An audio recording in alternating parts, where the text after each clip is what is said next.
Hey everyone, Heart Shadow here, and welcome back to Genshin Impact. Previously, it was mostly just some more of my weekly things to do, as well as this new event going on, which kind of interesting. More of it is unlocked now. Another target. Overruled.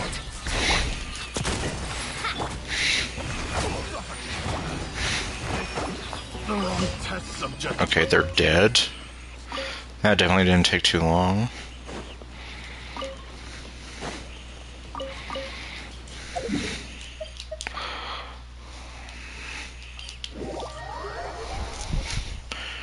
Let me see. So I don't know what I'm gonna do, actually. I might try to see if I can do a little more of that event, just so I can get more of it out of the way.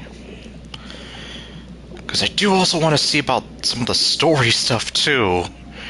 As it is, I still haven't completed the new little area in Fontaine, or the new area in Leeway, and then, of course, now they drop another part of the Archon quest on us, so it's like...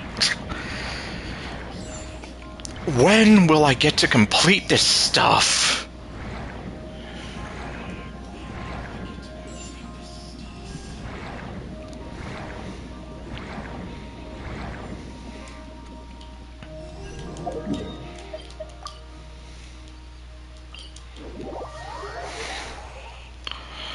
Okay.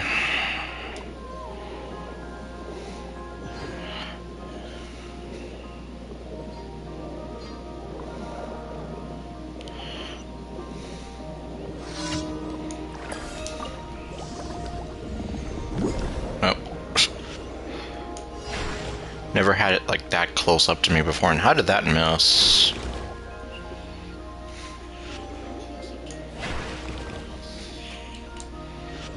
Oh well.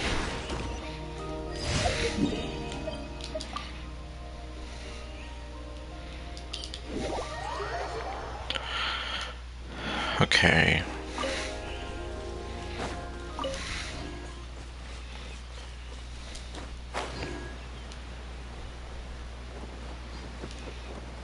Oh, I guess while I'm here...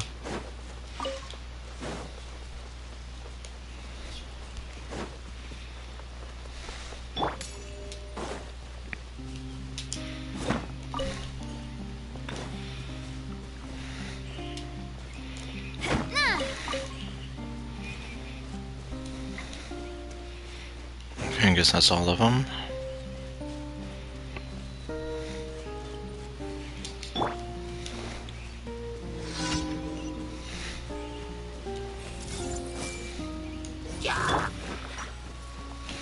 Transfixed. Watch out! Hiya!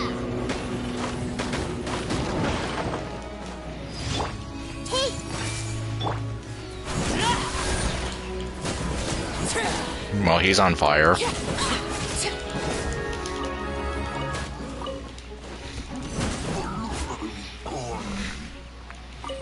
Yeah, that shield definitely wasn't going to protect him.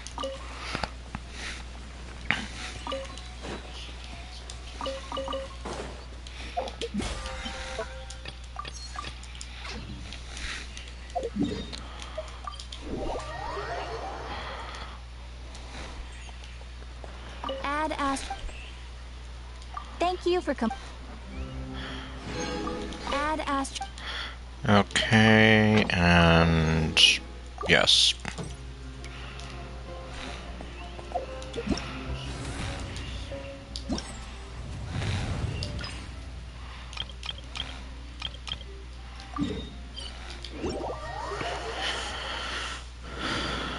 Okay.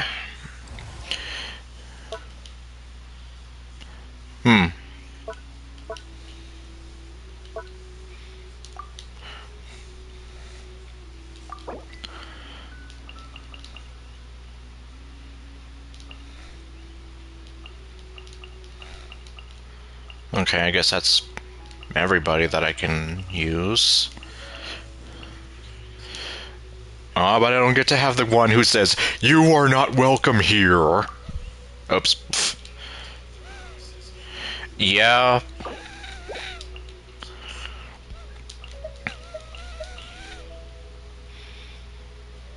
Yep, it's a new event.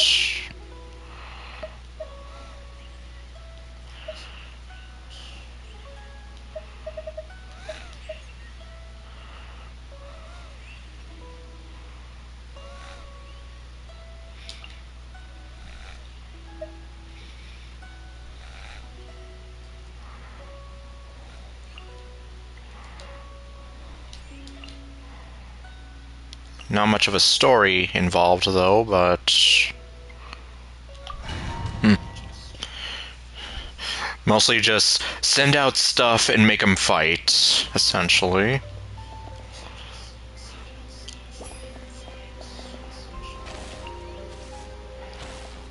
Oh.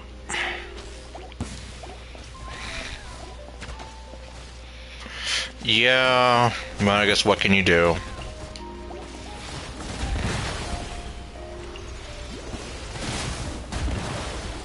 Let's end this now.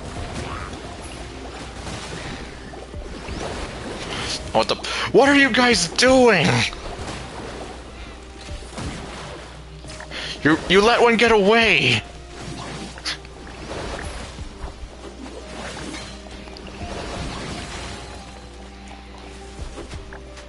Like, what are you guys, blind? My blade will meet again.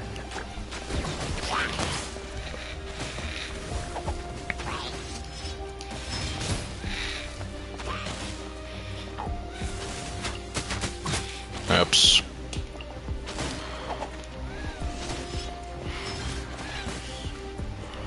Yeah, I guess so.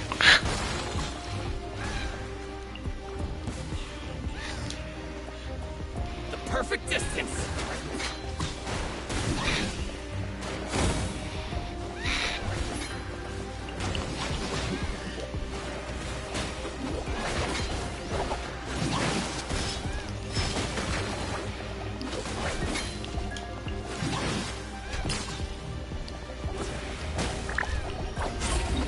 Tornadoes. Well, sort of.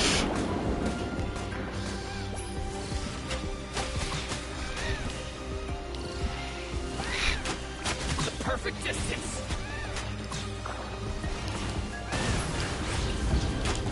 Going somewhere? The perfect distance. Oh, those guys barely did anything. Going somewhere? Perfect distance.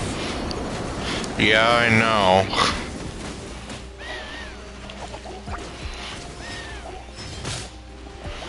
To the ferry. Oh my god.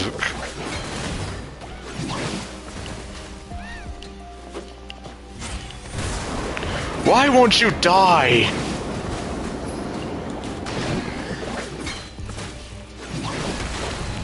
Thank you for dying, sort of.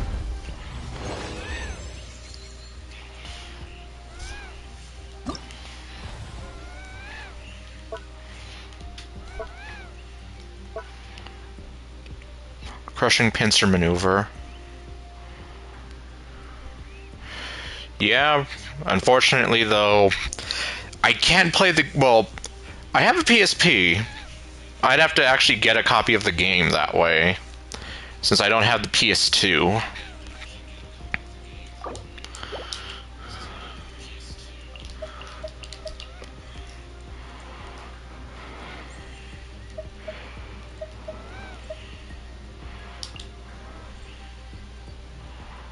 Or... hold on.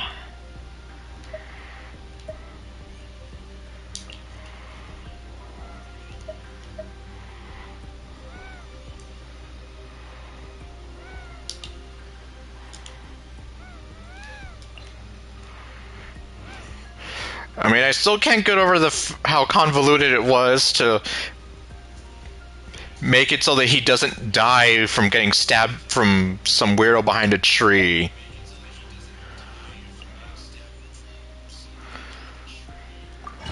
Like, I still can't get over how convoluted that was.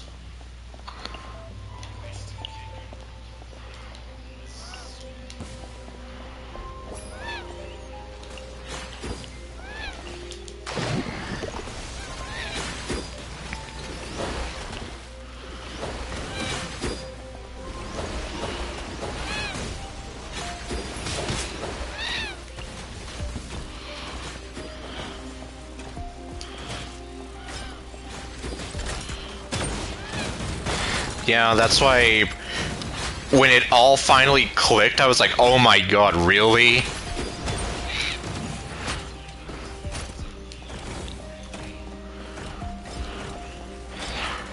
Like, that's what he ended up in the past for, just to basically stop some random guy from planting a tree? This will end you. It just seemed like that was pretty stupid elaborate.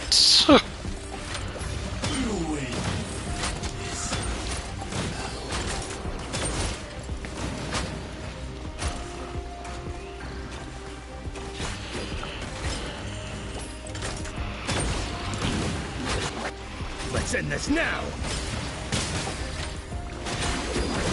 I mean, it is creative, but stupid elaborate.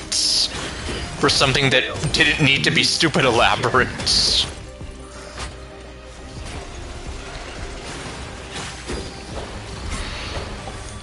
Burn.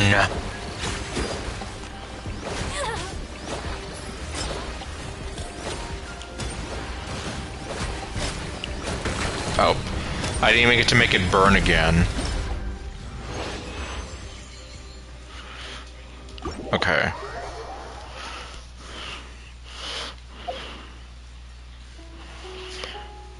I know. Does he ever get to her later?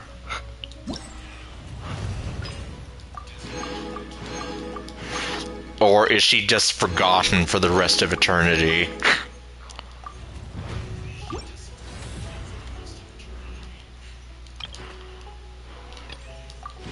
I'll take that. What the heck? Yeah, well, I'm gonna be doing the defense part. Hey there. Okay, well, because I'm just here like, how stupid elaborate can you get? Going back into the past just to stop some random guy from building a tree, or planting a tree. Okay, well.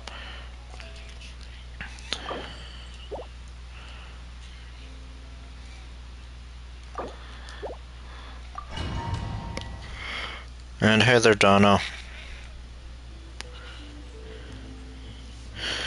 Okay, let's see. Defense, 3 rounds. We'll attack from different directions. When combat units are deployed, they will drop support beacons. Support beacons are used to deploy allied combat units from the frontline buildings. It's Jock! During defense scenarios, when deploying combat units, their defensive zones will be visible. Once an opponent enters this zone, the unit will lock in onto and initiate combat against them. Let me see. Your combats are no longer engaged in battle. They will return. It's... What's the name of the game again, Ninja? Shadows of Darkness?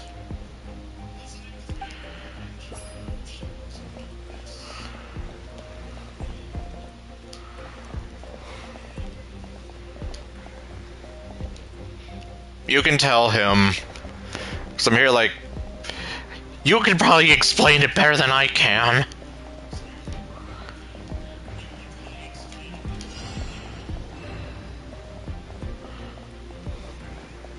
Shadow of Destiny, thank you. I knew it was something SOD, that game.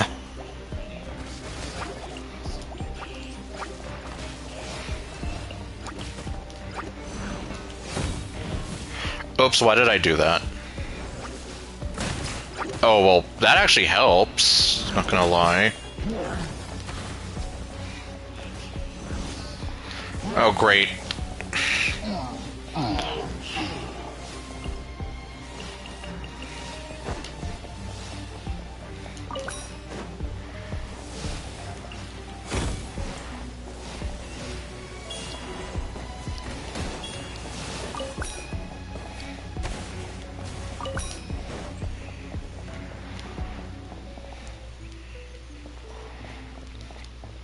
Hey there, Creeper. Oh boy.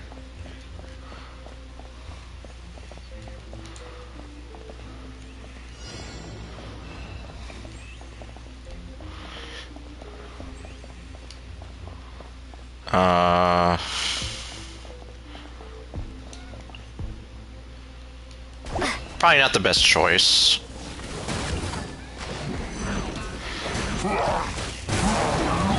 Tornadoes.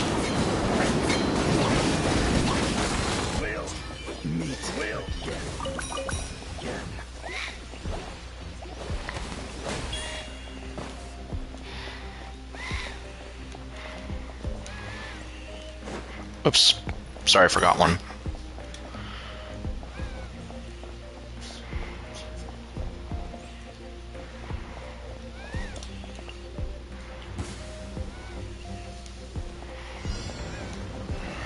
It's this whatever event that feels almost like Fire Emblem, except it's not.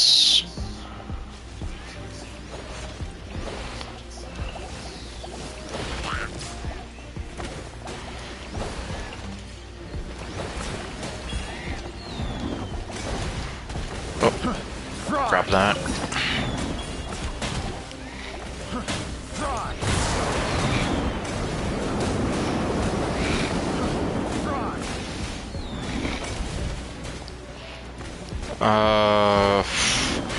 Oh, fuck.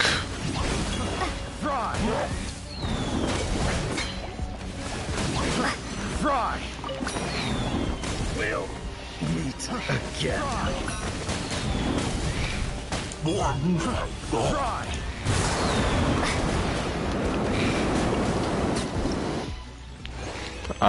Did I do it?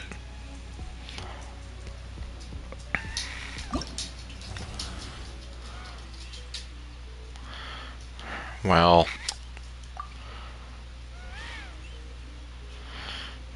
almost. Except I think it's a little bit better than that. Anyway, let me see here.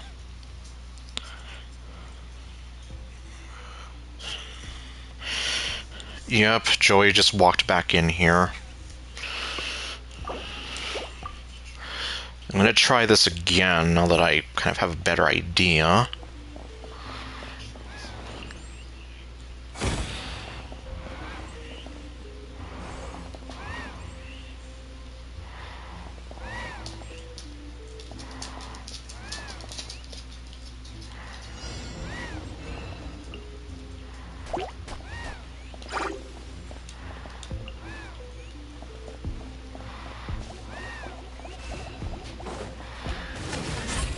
Tornadoes.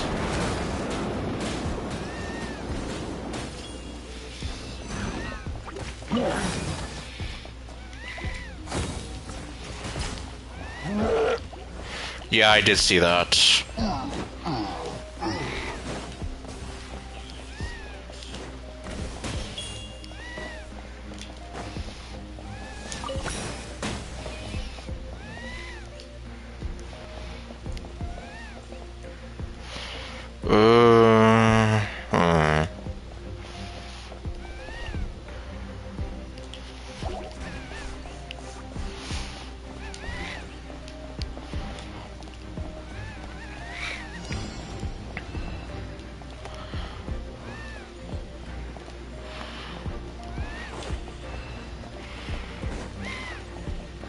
Yeah, although the defense one is actually a lot harder.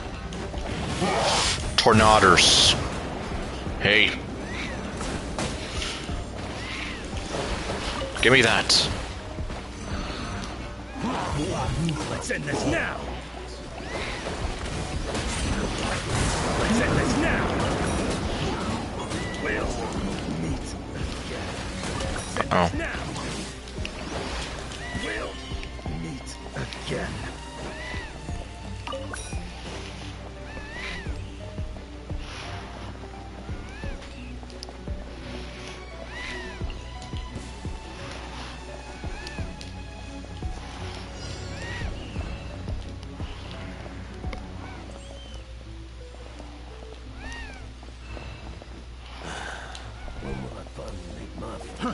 Fry!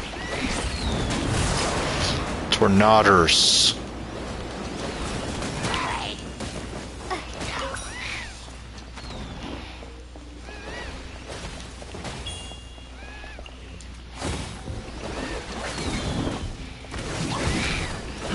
Fry!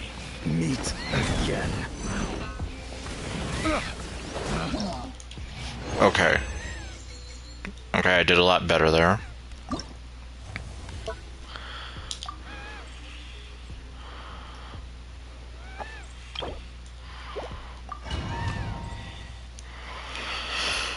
Okay, let me see.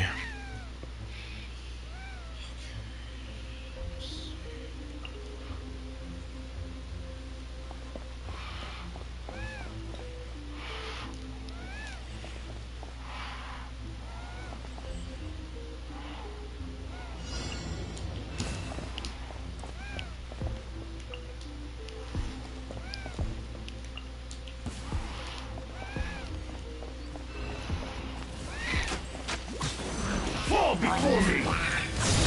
Burn. The perfect distance! Fall before me! Oh.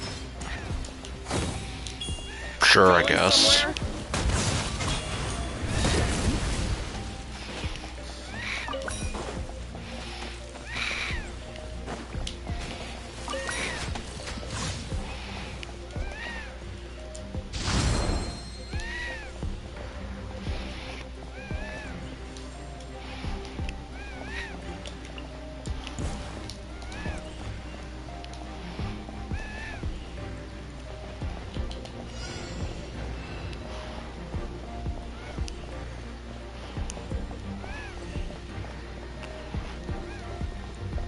Man, they walk slow.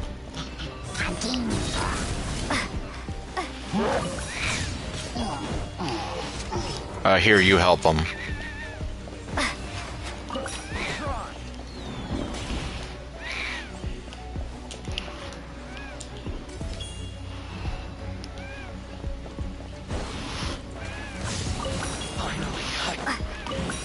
Cut down!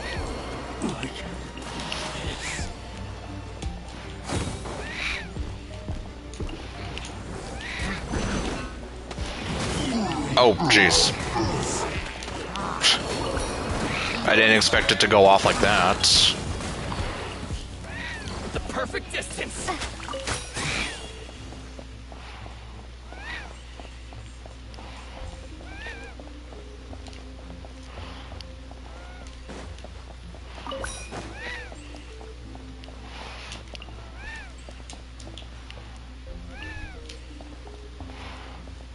No, out of the way.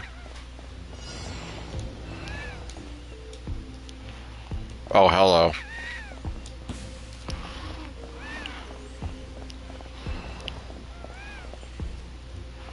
Going somewhere? Look at the fat birds! Oh, jeez. Feel my blade! Going somewhere? On my way.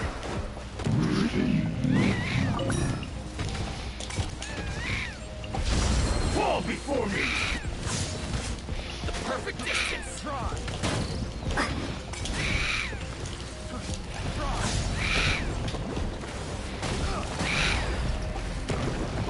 Fall before me!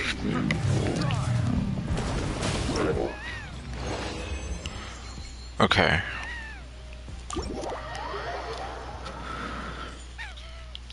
And I don't know what was making that squeaky sound.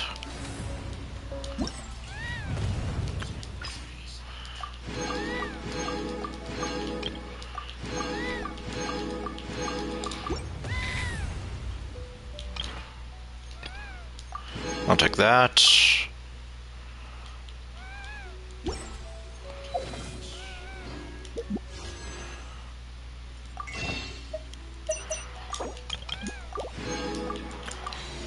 Give me 17.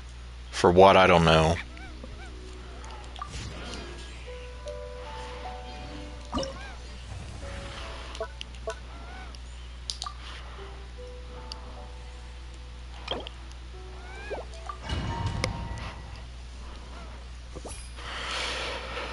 Okay, well... Okay, now I just have these two sides open.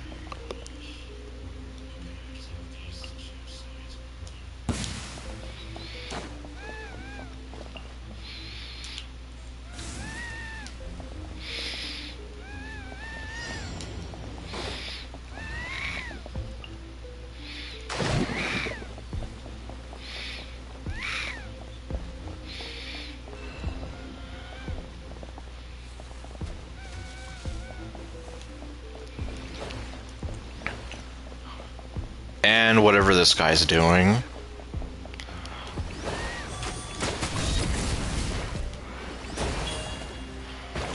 The perfect distance.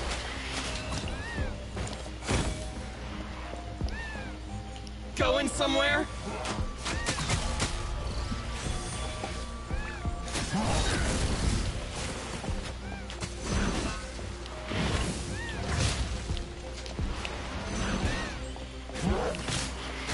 Oh my... Jeez. Finally. He's finally dead. This will do. This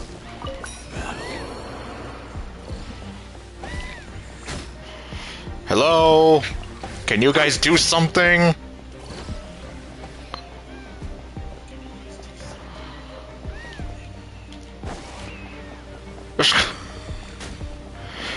You guys are stupid!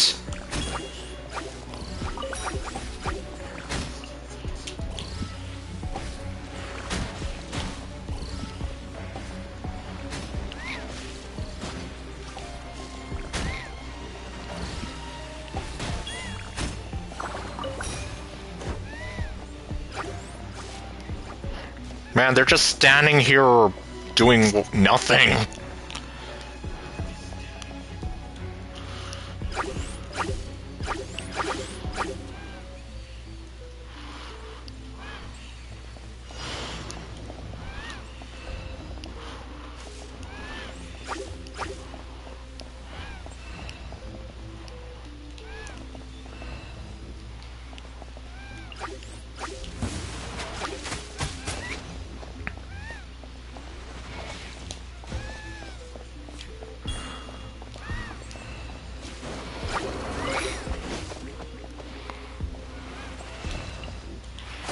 I can replace the one I lost.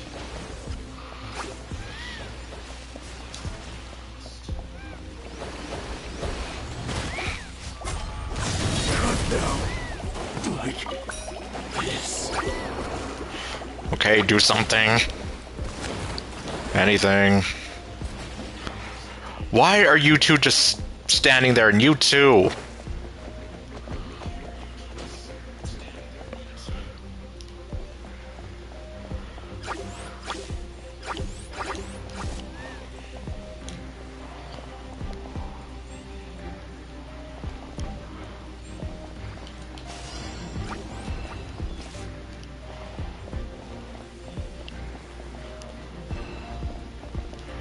Well, I can shove you.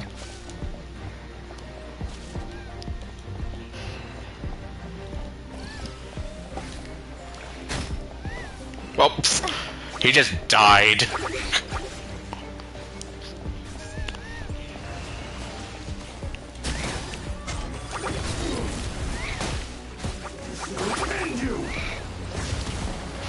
Oh, great. This will do.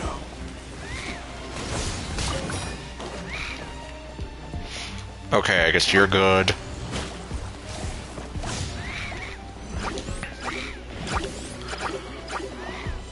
Fall before me!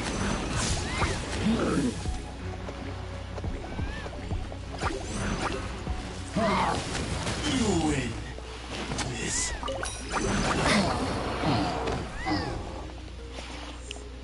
Okay, who's on deck? Oh, it's still them.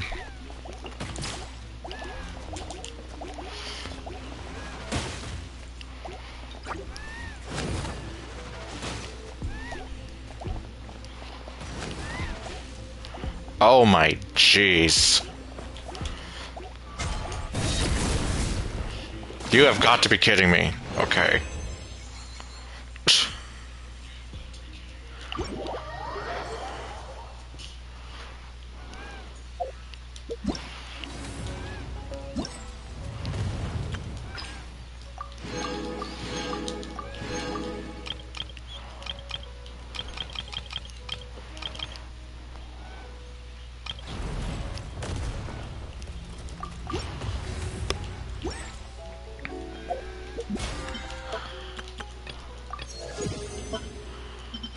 There we go.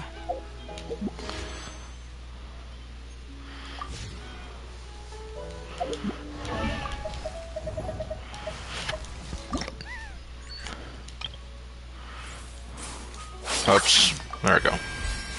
69, dude!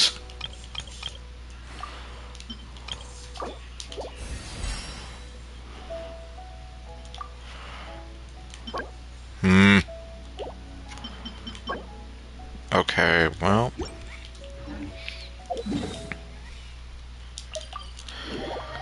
I guess while I'm here...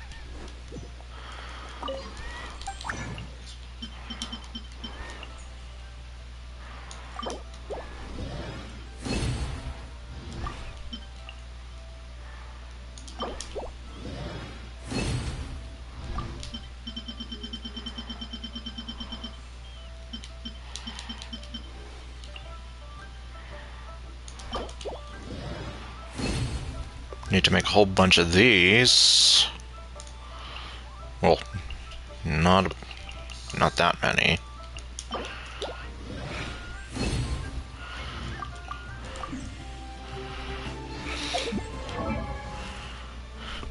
Okay.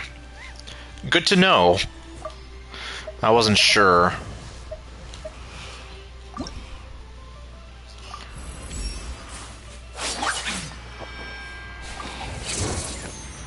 One.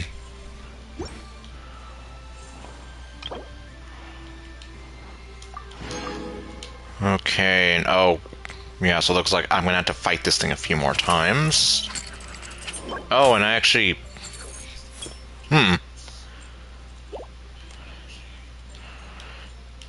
You know, I've been collecting those after all this time, and I never used them for anything, and now all of a sudden it's like, yeah, I need more of them. Well, I'm still a bit ways off on that front.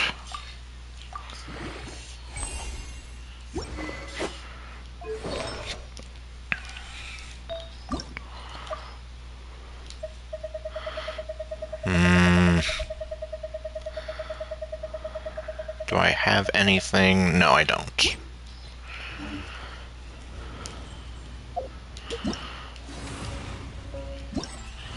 Oh, wait. Oh, well. Okay, I guess that's all those things. I don't even know who would be good for this. But well, I have it. I have no idea why. But yeah, apparently I was collecting those a lot, you know, with Nahida on accident, and now it's like... I actually didn't realize she needed those. I was just like systematically just upgrading her and ascending her and whatever, and yeah, now it's like I have to collect a crap ton more of those.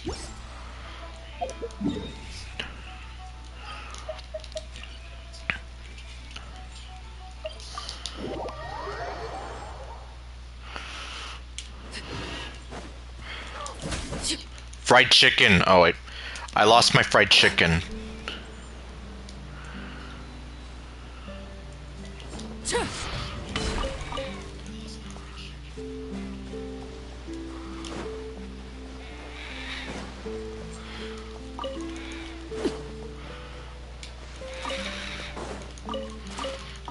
Yeah, so since I don't know where all those are, it's gonna take me forever. No, don't attack that. I mean, I know there's some, like, this area. Oh my god. You want to die? No! Oh.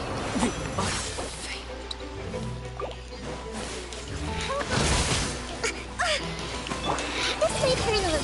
Can maybe... Look out! Forgive my distress.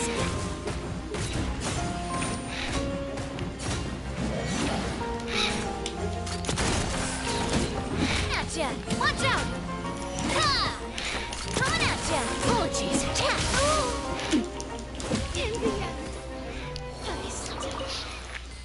She really wanted to die.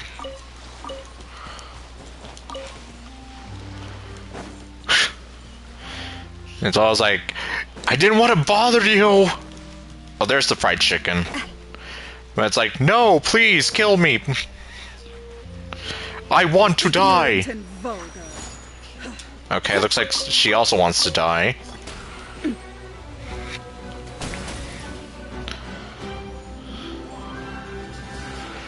Yeah, I might just have to look up map for all those things, because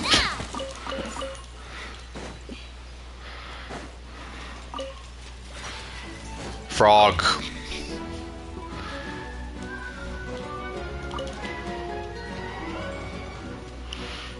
And Jam, you're like, oy vey, I didn't realize I was running low on those.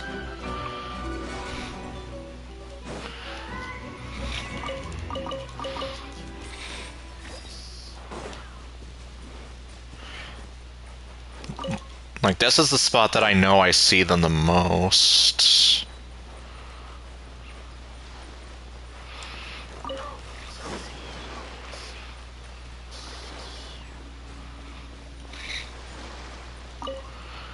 After that, though, yeah, I got nothing.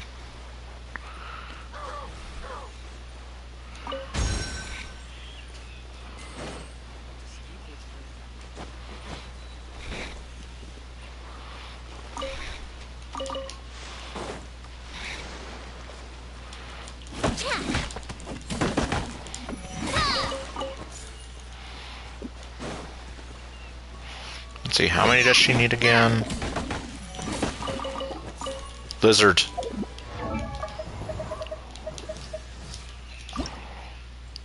Oops.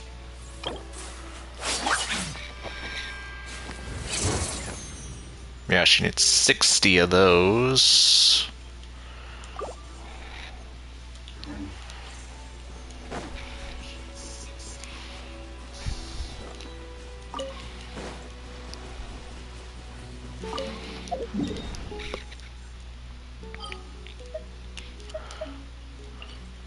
So what time is it? It's 11:30.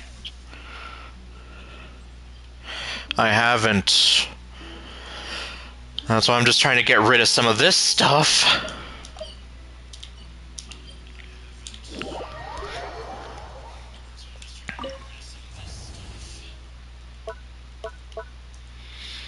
Let's see, 4, 5, 6, 7. How many more days do I have for this? 4 more.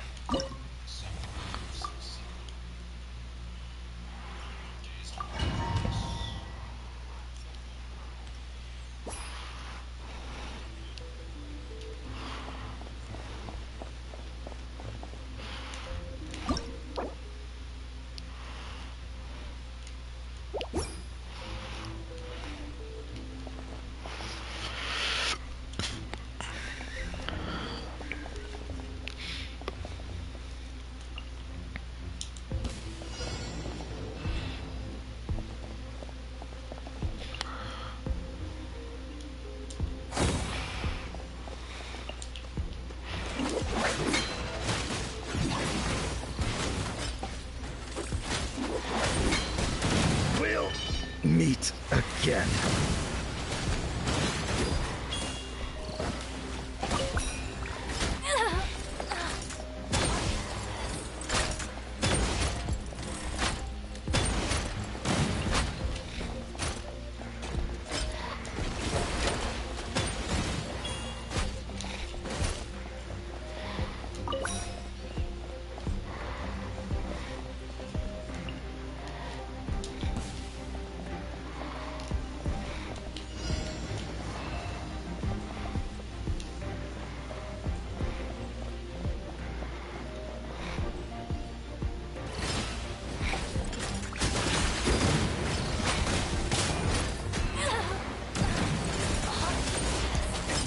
Let's end this now.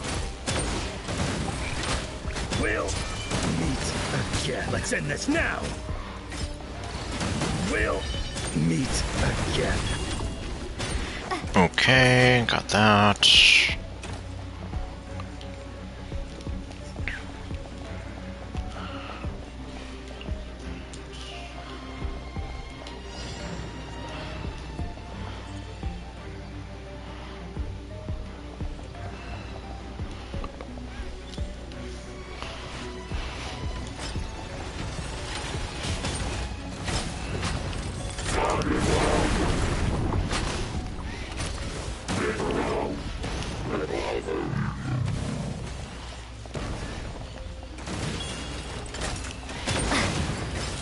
I'll take that.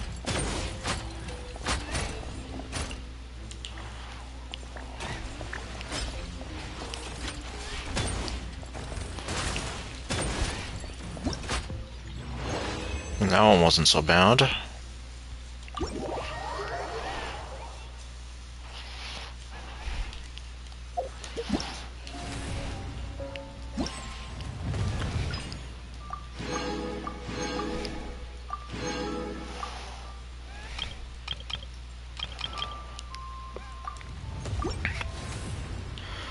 Okay. Well, in any case, maybe I will just go ahead and... Let me just get this over with now. Let's see how far I can get.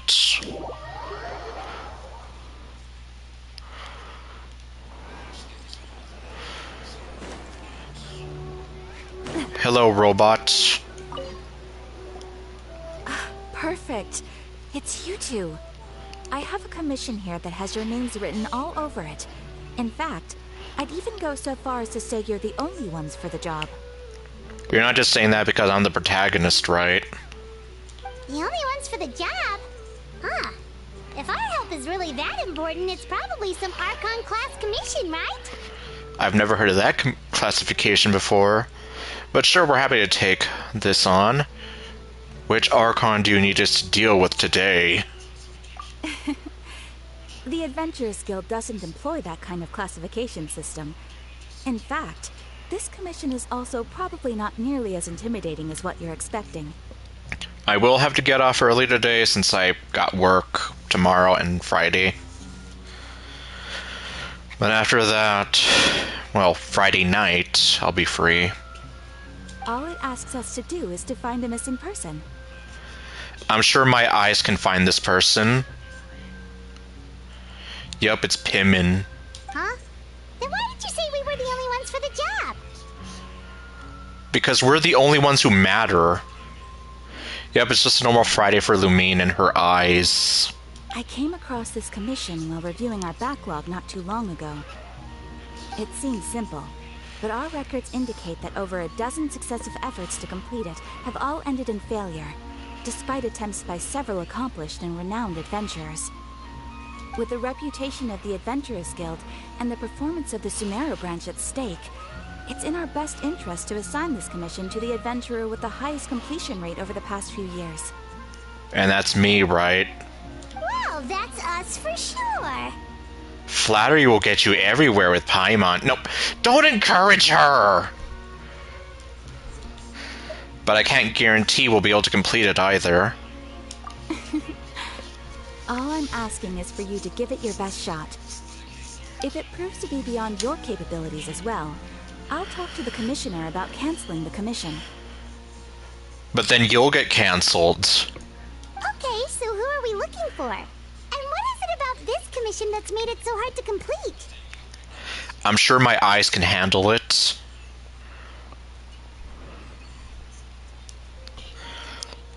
Yup. Yeah, I bet the funny lady would be happy about that. This commission was jointly issued by the residents of Vimara Village. They say one of their own villagers has gone missing. Well, I don't know. Well, I can't say too much because I don't know anything about this commission. But the problem is, they don't know the missing person's name. They can only provide information about his general appearance. Okay, well then, why do they care? I'm just, not to sound mean, but it's like, well, you know, kind of just seems like, why are you concerned about this then? I'm just saying.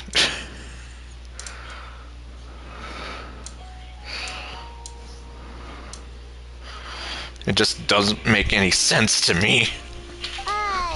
They're all from the same village, but they don't even know his name? I know. If so many adventurers have failed to complete this commission, maybe this missing villager doesn't exist at all. Could it be some sort of a prank or something? Yes, clearly. It's probably like, hi, I lost my imaginary friend. I can't find him.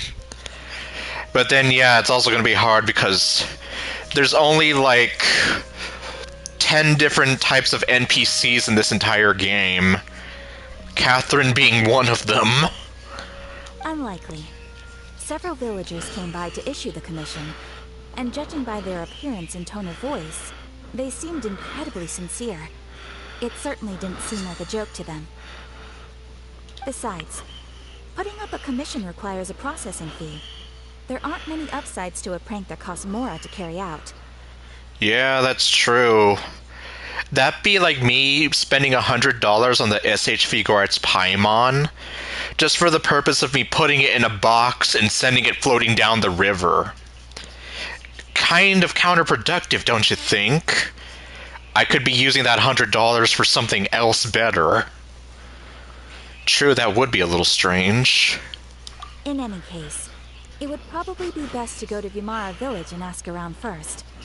The Adventurers Guild does have some information on hand, but I would say anything you can learn directly from the villagers would be far more reliable. The best way to avoid misdirection is to go to the source. Alright then, let's go! I'm starting to get really curious about this whole thing. For real. That's why I'm here, like, for all I know, this person is not important whatsoever. You're wasting my time! Die!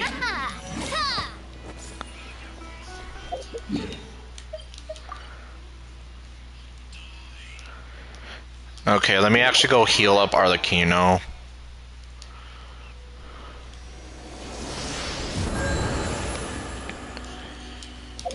With her paper-ass defense stat.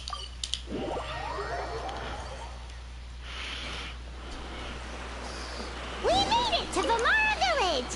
Why don't we talk to some of the villagers to learn a little bit more about the missing guy? If this commission is really as challenging as Catherine made it out to be, we're gonna need to carry out a very detailed investigation. Paimon, go to sleep.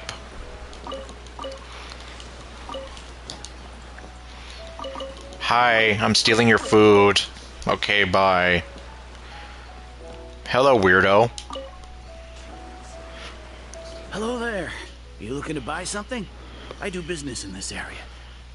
No. Oh, no, we're adventurers. Catherine sent us to look into a commission here in Vimara Village. We're looking for a missing person that no one knows the name of. Ah, so you're here about that then. Ah, you're not the first, that's for sure. We've certainly made a lot of trouble for you all. You sure have. To be honest, we aren't holding out much hope. Many adventurers have made their way out here, confident they'd be able to help us. only to leave soon after with nothing to show for their efforts.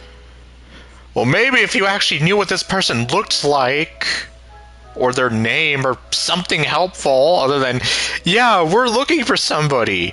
Okay, who is it? We don't know. Then how do you know they're missing? We've pretty much had it up to here in questions, and the area around the village has practically been overturned in search of clues. But no one has been able to make any headway. So, this person we're looking for, what's his name? Where did he live? Does he have any relatives? I don't know. I really have no clue. I couldn't tell you. Thanks for nothing. Okay. Guess you are really sick of answering questions. I'm sorry. I didn't mean to sound short with you. I was actually just giving you my answer to your questions. So those 3 questions are a no-go then. Is there anything else you can tell us? I know it may seem like we don't have anything to offer by way of information, but I promise you, we all have a very strong impression of him. When you live in the same village as someone, you develop a lot of memories together, you know? Then why don't you know his name? Or what he looks like? We just don't know the specifics. Maybe we did at one point, but that information is long gone by now. At least that's what everyone in the village seems to think. We've all exchanged what we know, and that was the only logical conclusion. Alright, specifics aside then, what kind of person was he? Young guy, in his early 20s probably. Incredibly kind sort of person, always willing to lend a helping hand. I'd chat with him when I didn't have any customers. I even saw him stick out his neck for others on more than one occasion. Very interesting guy, that one. But not interesting enough to even know his name. Now that you've started talking about him, you don't seem nearly as down in the dumps as you did before. Seems like he left a pretty good impression on you. But of course, everyone in the village is pretty fond of him. We wouldn't have issued that commission otherwise. Honestly, I don't know. Paimon just has a habit of pointing out the obvious. And asking the obvious, I guess. There aren't many young people like him nowadays. So genuine and pure. To think that he just up and disappeared one day. I just hope nothing bad happened. Could he have just moved away without telling anyone? That's why he's missing. He was probably tired of you all. No, he's not the type to leave without saying goodbye. And anyway, moving away without being seen by a single person in the village? There's no way he would have been able to manage that. Sure he can. He probably just had to do it when all of you all were sleeping. Huh. Alright, thanks for the information. We're gonna go ask around some more. Useless!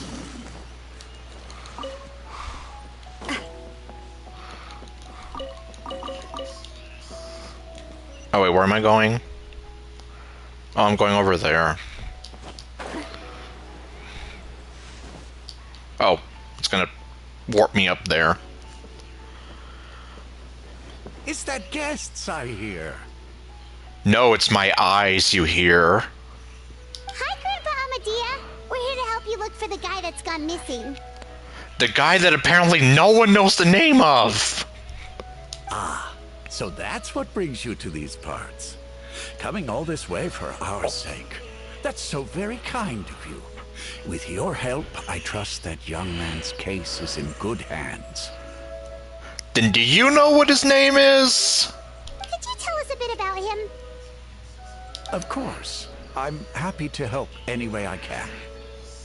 With my failing eyesight, I'm afraid I can't offer much about his appearance. But I do remember hearing the sound of his voice.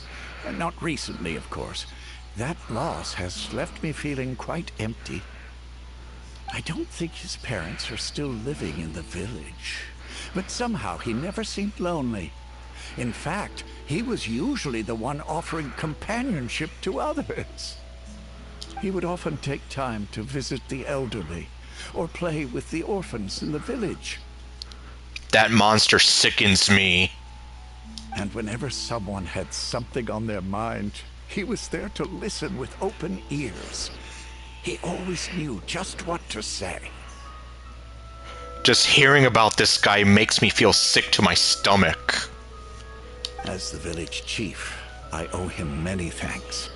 Helping villagers navigate difficult moments in their lives should have been one of my responsibilities, but he was often the one rising to the occasion. You're right. You didn't do anything. Wow. He seems like such a nice and gentle person. No wonder his disappearance affected you all so much. But, you wouldn't happen to know any details about his name, address, or family situation, right? I'm ashamed to admit it, but I just can't remember. No matter how you look at it, I should know those things. But for some reason, no matter how hard I try to remember, the information just doesn't come.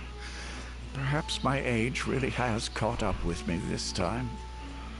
You old coot. It's okay. There's no need to force yourself to try and remember. We'll figure something out.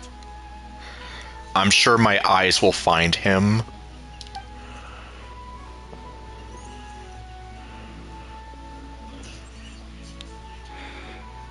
Well, Traveler, what do you think? I think all these people are crazy. There's probably more to there's probably more to this case than meets the eye. A lot of things are not adding up. I don't think so too. Like the name thing. It's so weird that no one remembers his name. And nobody has been able to tell us anything about his family or where he lived. It's like this guy's been erased from reality or something. Well, it wouldn't be the first time we've had that happen to somebody.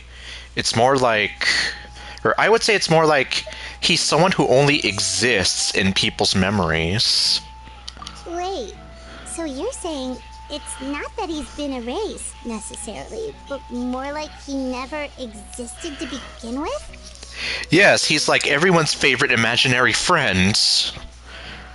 Okay, Paimon's gonna need some time to process that one. Someone who only exists in people's memories? Like Freddy Krueger. Well, he only exists in people's dreams, but, well. Could be like what happened with the Greater Lord Rukkhadevata. Like some sort of mass alteration of people's memories. You two are the adventurers who just arrived, right? You're here for the Vamara Village Commission? No, I'm here for the fireworks festival. Yep, sure are. We were just looking into the case. Please tell my eyes everything you know. I beg of you. I'm so glad to hear that. Thank goodness you haven't given up. I've been so worried the Adventurers Guild might cancel our commission. Well, let me tell you, they're this close to doing that because you're not helpful at all. My name is Atosa, by the way. I grew up here in Vamara Village. Anyway, I just wanted to say, please keep searching for a missing villager. I'm begging you. You have to find him. Seriously, what's so important about this guy? I'm sure we'll track him down. We'll certainly try our best. Yeah, no need to worry. We'll give it our best shot. So, were you close to the missing villager? Are there any leads you can give us? I'm not sure this counts as a lead, but follow me. There's a place I'd like to show you. Unfortunately, I don't watch Doctor Who. I know some things about it, but, well, I guess kind of a similar case to that here.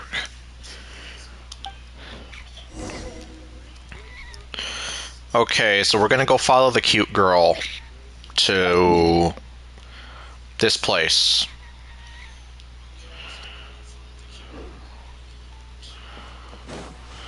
Well,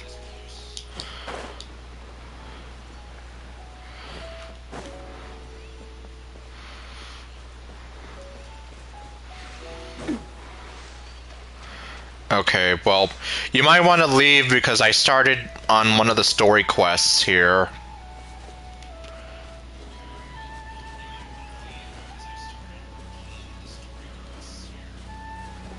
Like, this is some major story spoiler stuff, so... yeah. Kind of a bad time to come back, ironically. Yup. I guess it's a good thing you missed all the stuff I was talking about.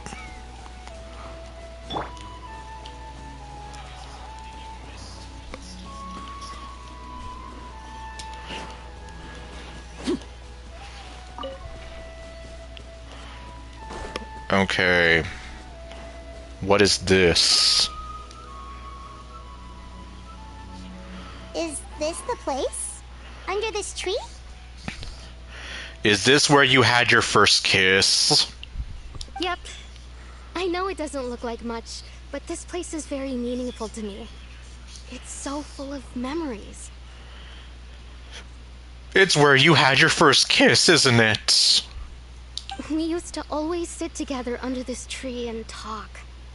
Sometimes we would look up at the clouds in the sky or stop to feel the wind against our skin.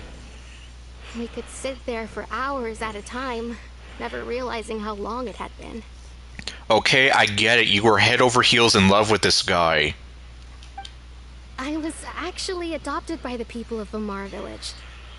The forest rangers found me in the woods as a child.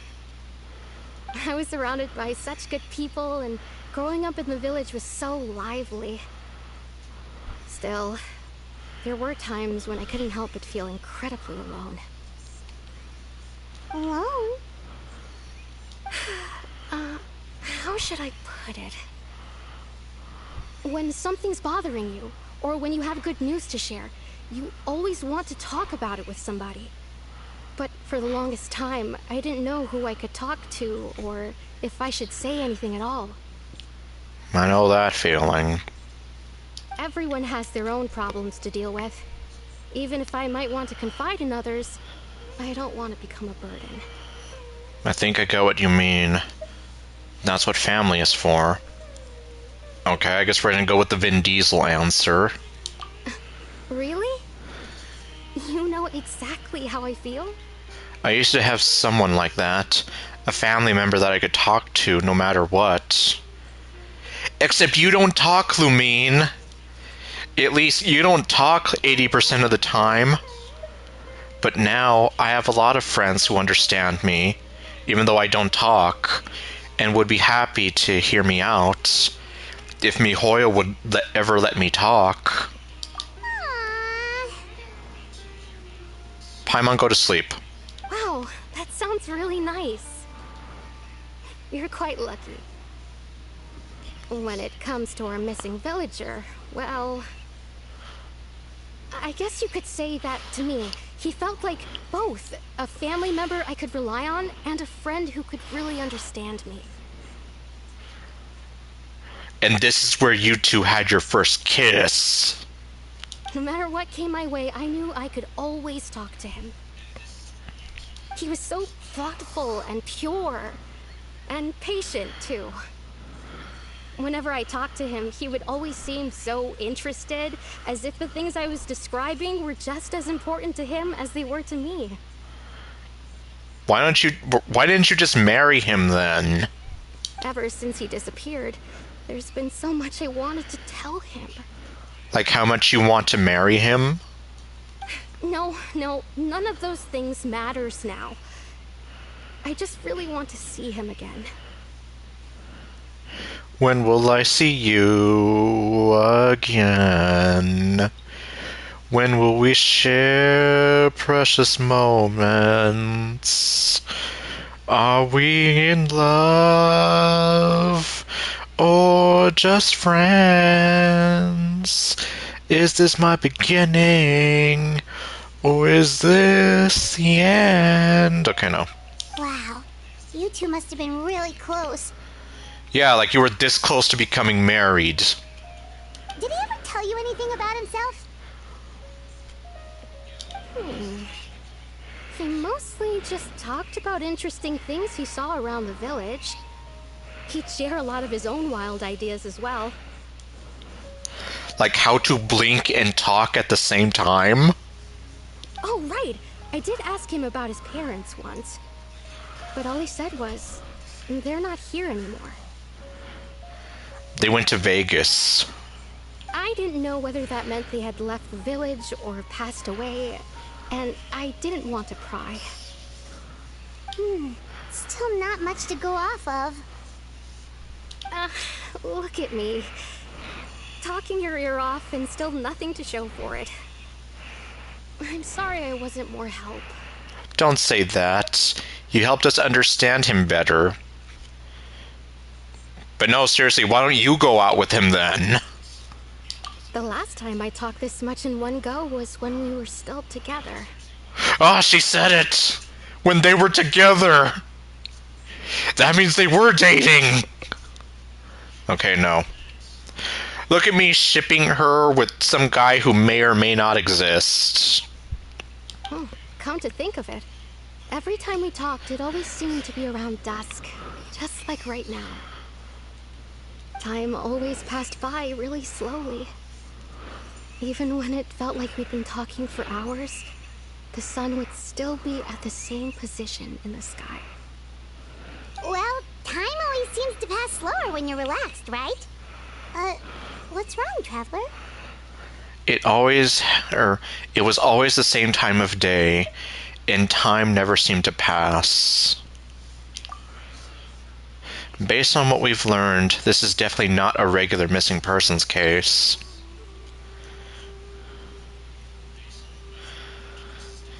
I know. Paimon hates anything having to do with love.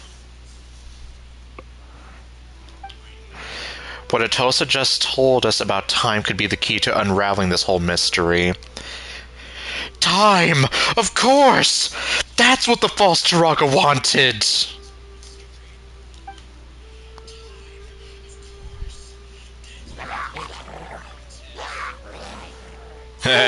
Look at those hilly trails over there. Doesn't it seem like they're acting a little strange? They're just having a shouting match.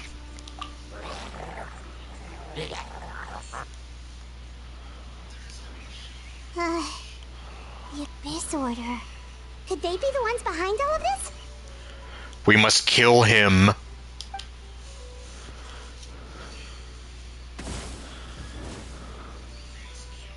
Uh-oh, we've been spotted! Quick, get ready to fight!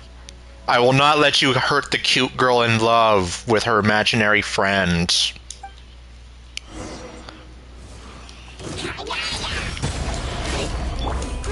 Bro, allow me!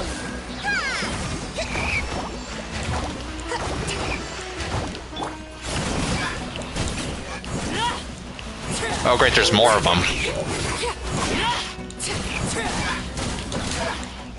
Well, you're dead. Rust and rebuild!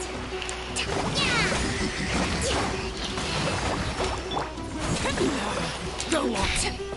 Everlasting as the moon!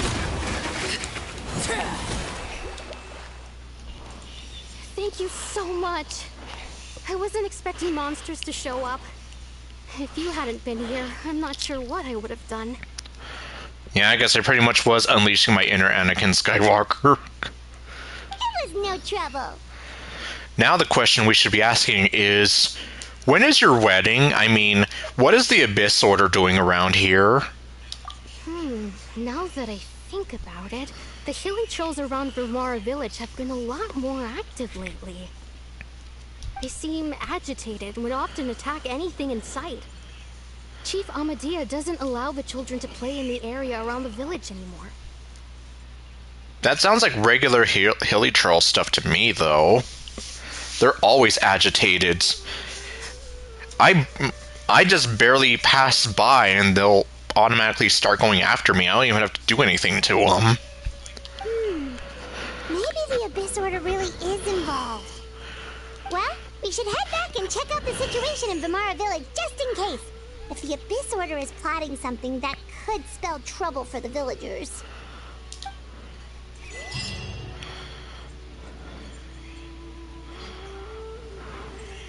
Wait a second. The person... It's Dainsleif!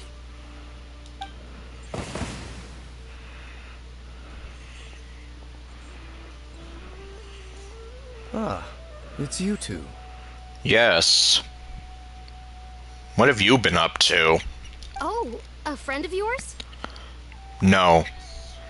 I don't know what he is. But there's a lot of fan art of Lumine being shipped with this guy. Well, I'll leave you all to it then.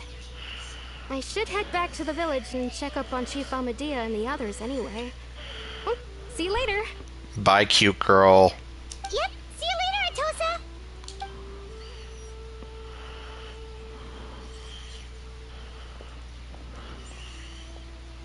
Why do you always have to pop up out of nowhere like that? Is it your life's mission to jump scare us or something? Yes, just like his father. Dimitri. It's hardly personal, or intentional for that matter. As long as you and I are both in pursuit of the Abyss Order, we're bound to cross paths. Ah, so you're here to investigate the Abyss Order then. That would explain the monsters you were fighting just now. Naturally. Hold on.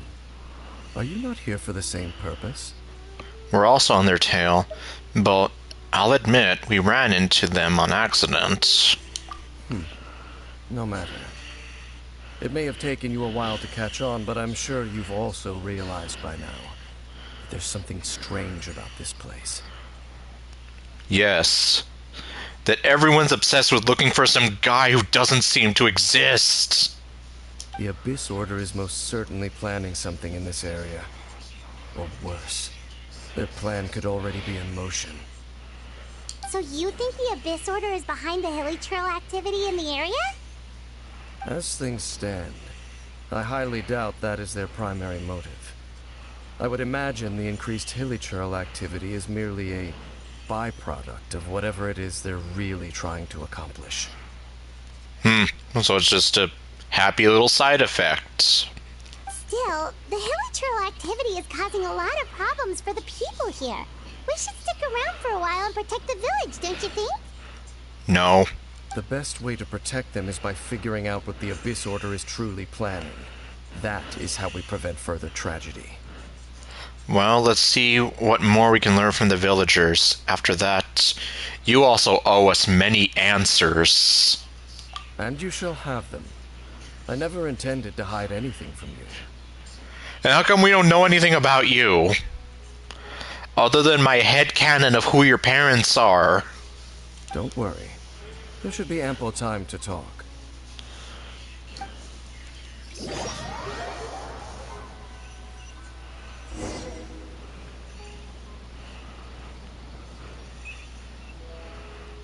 Ah. So that was the commission that brought you here to Vimara Village. Yup. We're looking for Atosa's imaginary boyfriend. Someone who seems to only exist in people's memories. That is indeed quite intriguing. I would agree that it's unlikely you have a simple missing persons case on your hands. However, any possible connection to the Abyss Order is still unclear. You know, that's a good question. Well, at least they kind of sort of have like a similar cape thing going on. There's still so many theories about who Paimon is. One of the most popular / funniest ones that I follow is the fact that she's going to be the final boss of this game. She just forgot her memory. She either forgot her memory or she's just playing along until it's like, surprise, bitch! I'm evil! I'm the one that corrupted your brother! It appears all we have by way of clues is increased Hilly Trail activity. And that is certainly not much to go off of. Well then, how about the intel you promised me? Right! That mysterious voice she heard in her brother's memory. The one who called himself the sinner. Who is he? Oh yeah, that guy. I already forgot his name. Traveler, let me ask you this. Do you believe your sibling to have betrayed you? I want to have faith in him. In a manner of speaking, yeah. He has turned to the dark side. He has let this Dark Lord twist his mind until now he's become the very thing he swore to destroy. I sense hesitation in your words. After all, you still haven't figured out the whole truth of what happened. The truth is, he became a Sith Lord. There's still hope for the two of you to reconcile. Irreparable damage has not yet been done. What are you talking about? The sinner you wish to know about, his situation is different. He and his fellow sinners have long betrayed me, and long betrayed their nation. His name is Vedderfolnir, the Visionary. That's a mouthful. I'm loath to admit it, but he is also my kin, my older brother. Oh my god, Dimitri and Byleth had another son. Your brother? What happened between the two of you? What really happened in Conria back then? There were 5 of them, the 5 sinners of Conria. Why were there 5 of them? The wise, Roptatir. The visionary, Vedderfolnir. Gold, Rhindaughter. The foul, Sertologi. And Rehir of Solnari, Rerir. I can't pronounce some of those. Well, I can't. Well, actually, yeah, some of those words I can barely even pronounce. No matter how eroded my memory may become, I will never forget their names. One day, I shall have my vengeance. There we go. There's his inner Dimitri. Wait, some of those names sound really familiar. Rhindaughter is the one who created Albedo. Sertologi is Skirk's master. Oh, yeah. Well, then. And the one we just learned about, Dane's brother, Vedderfolnir. If he was the voice of the sinner, then the one who inspired Clotar to create the Abyss Order was him. Somehow, everything is connected. If that's true, then the stone slates we found in that ruin in Fontaine, the ones that outlined Fontaine's prophecy, that was likely Vedderfolnir's doing all along.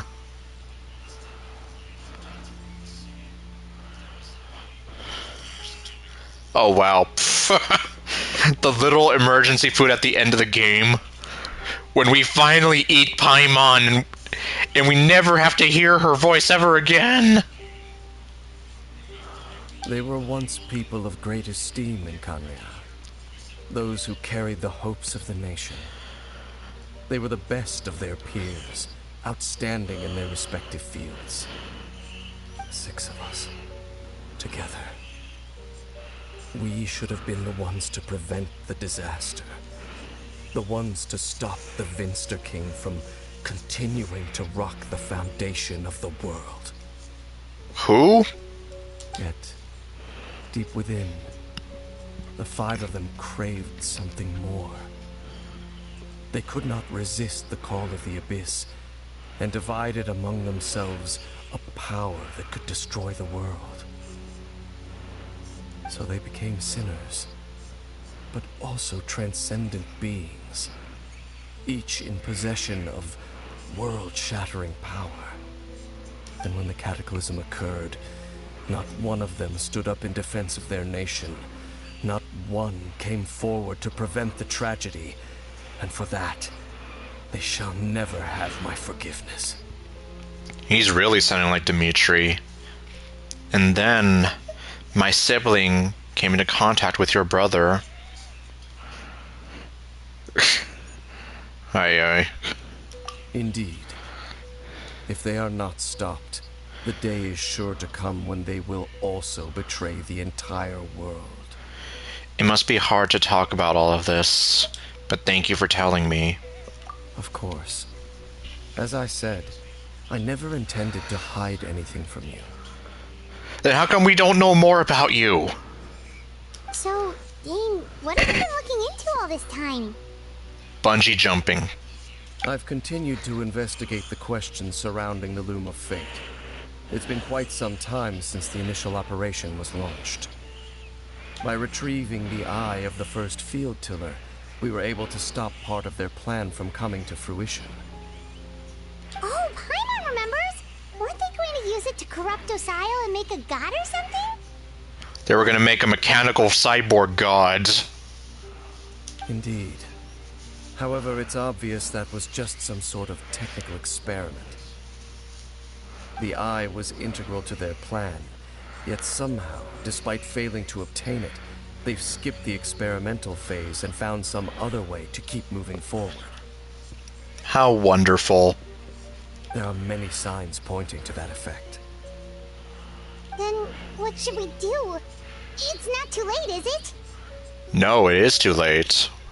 Our most pressing concern is to determine the purpose of the Loom of Fate. From there, we'll be able to deduce the Abyss Order's true objective.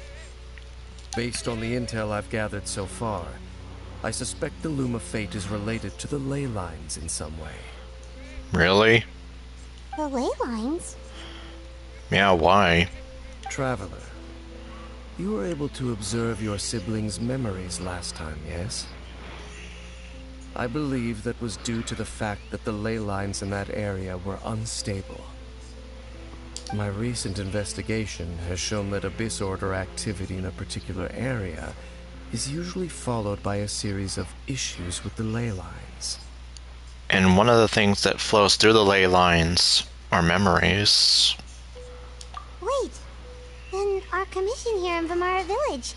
The person who seems to exist only in people's memories. Could it be connected? Memories, ley lines, the Loom of Fate, the missing person that doesn't seem to exist.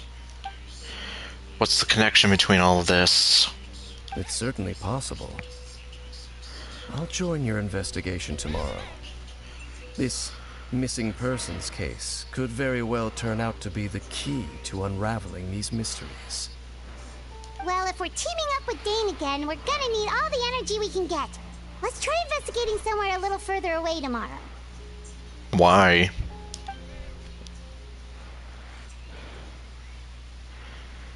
And then the morning comes.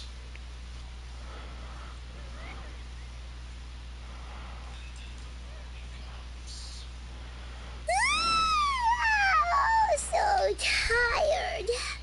Paimon used way too much brain juice yesterday. It's all Dane's fault saying all that complicated stuff. You can't use what you don't have. Also, your voice still hurts my ears. I didn't sleep well either. My head's a mess. Well, let's go find Dane. We've got a lot to do today.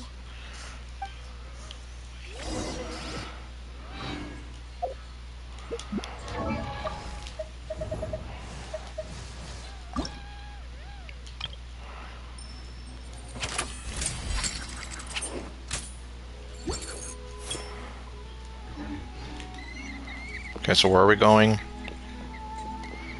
Oh, he's just standing there menacingly.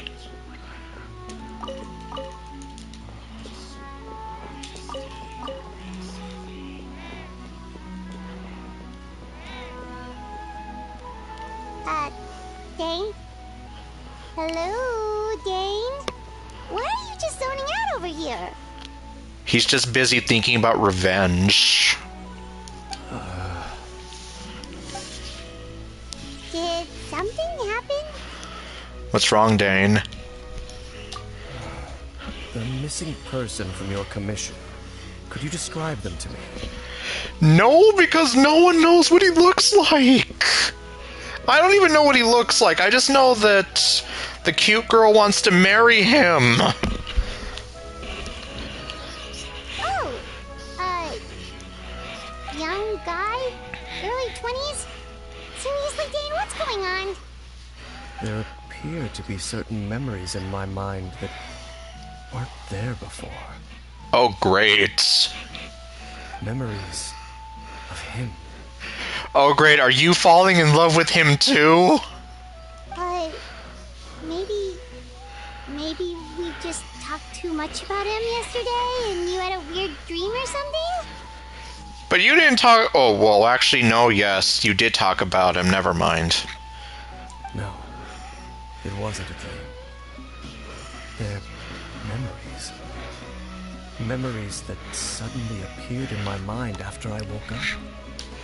And what, now you want to marry him? And I'm certain I've never met this person before. Well, what exactly did you remember? I remember The Alamo. Okay, no. handing him the eye of the first field tiller. What? How could you, you traitor? What? Okay, so this missing person definitely has something to do with the Abyss Order then. Indeed. And it appears he possesses the ability to implant memories into the minds of others. How is that even possible? Is he freaking Sephiroth? Wait then. All the memories the villagers have of him, could they be fake too? Maybe they never knew him at all. Then I was right. Atosa really is in love with her imaginary boyfriend. And he was the Phantom Menace all along. But why would he do something like that? Because he wants to mess with people's minds for fun. I don't know. Whatever the Abyss Order is planning, an important truth has been revealed to us this morning. Yes, that you're a traitor and an idiot. You might as well be like Cloud handing over the black materia to Sephiroth. What sort of truth? That their goal is still to obtain the eye of the first field tiller. They haven't stopped searching for it. Okay, that's a random fact. That's good McChicken. Anyway, what was I gonna say? Great, I forgot what I was gonna say now. I am the only person who knows its location. Perhaps implanting that particular memory was an attempt to interfere with my mind in some way. Is the eye still safe? Or did you really hand it over, you traitor? What if that memory is real? Your concerns are not entirely unfounded. I don't believe the Abyss Order is capable of altering reality like that just yet. However, considering their single-minded pursuit of the eye, I would say an equal level of caution is in order on our part. Yes, you traitor. Come with me. We must check whether the eye is still in our possession. Okay, I guess we're gonna see it now. Oh, so you're going to take us to where you hid it? Did you hide it under your mattress? But what if someone follows us? If we go straight there and someone is on our tail, aren't we just exposing the eye's location? Yes, good point.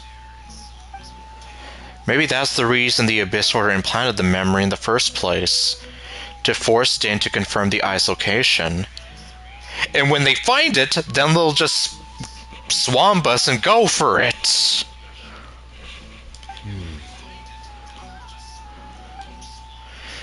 Given what I know of him, though, I'm sure Dan has already thought of that possibility. It seems like he might already have a plan. Let's go. Lead the way, Dane. Of course.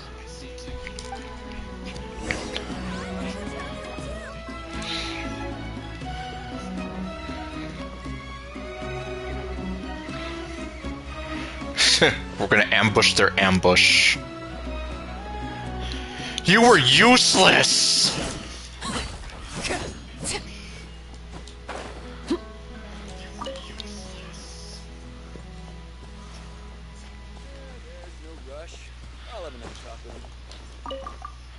What the?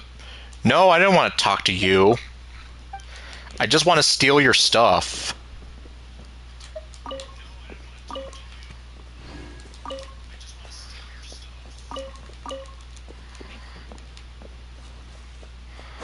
Yeah, since I hardly ever come around here.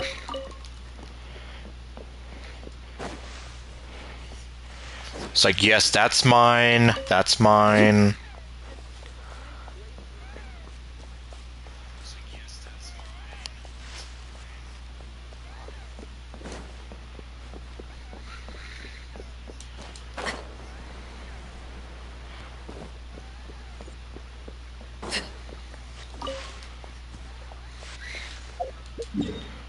Okay. So we're going back to the chasm.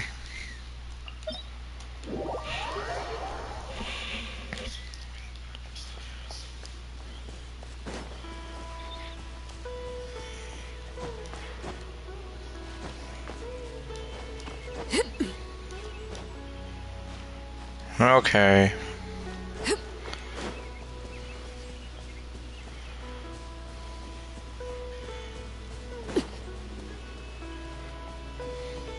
So I guess it's definitely not under his mattress. So you hid it way out here?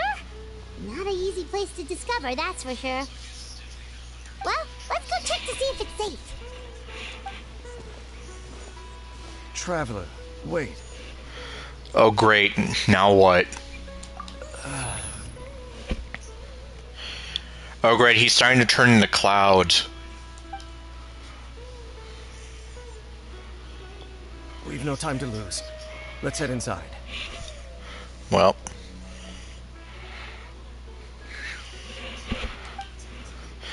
What was Dan going to tell me just now? He was going to tell you that he's in love with you. No. That's what the shippers want. Hey, wait up! No, you stay there. I don't want you following me.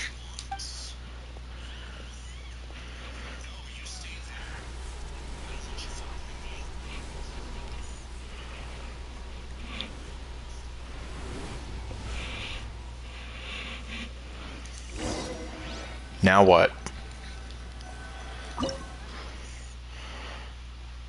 Level 90. Okay.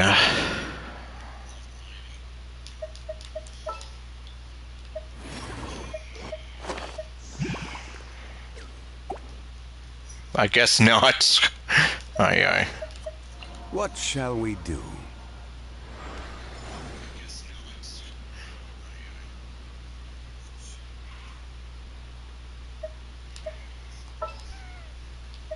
Stay close and you will live.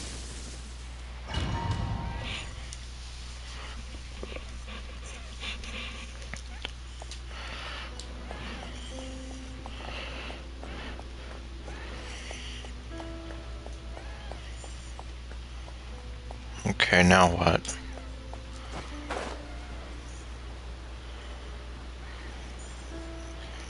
Is this where you live?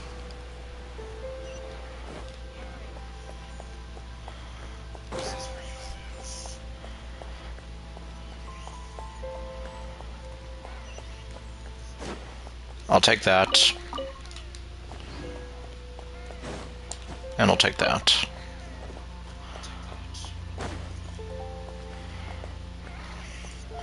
I know, right?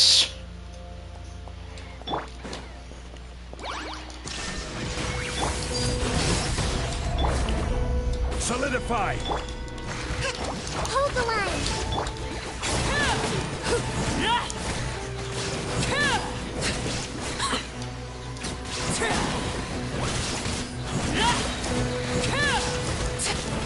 It appears the mechanisms here have changed over time. You can access the upper floor through the side door. Perhaps you should try reactivating the mechanism over there. Okay. But I want to have these. Well, I guess I have no choice. I have to go through the spooky door.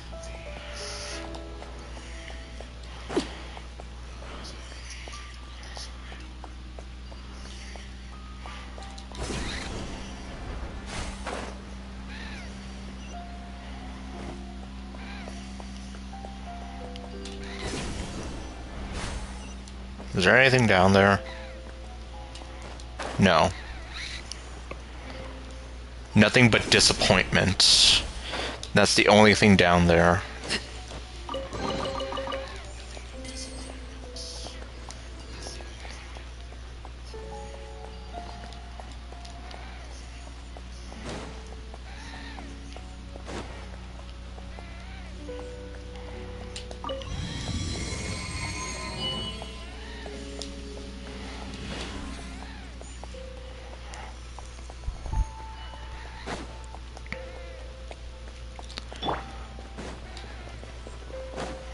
There is no escape! Gather!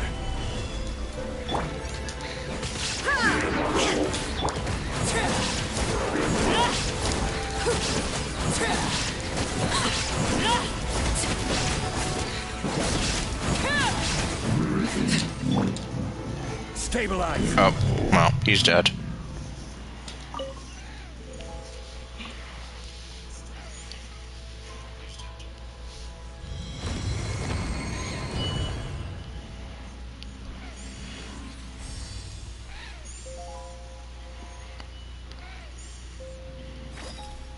Okay. Anything else useful here? No. Lights! Make sure all the runes are pointing in the direction indicated by the light. That should unlock the mechanism. And at last I see the light.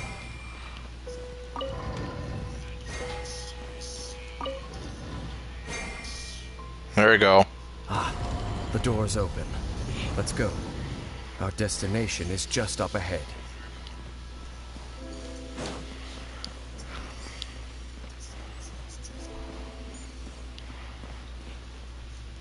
It's empty, like Paimon's head.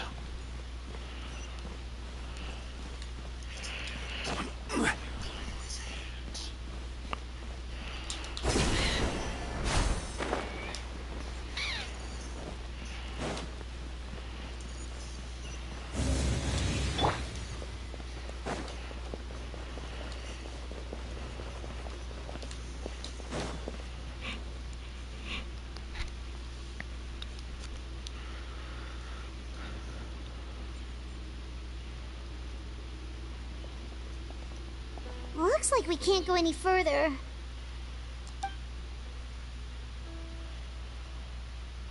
Be on your guard. I sense the presence of the Abyss. Really? No. It's the Abyss Order! They're here! Oh my god. What a surprise. I'm so surprised. How could this have happened? Illusion shattered! Gather! Overruled!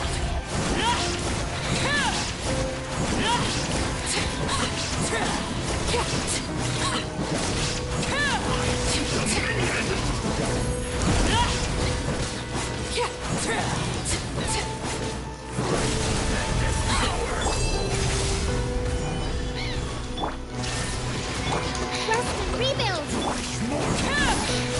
Laid bare!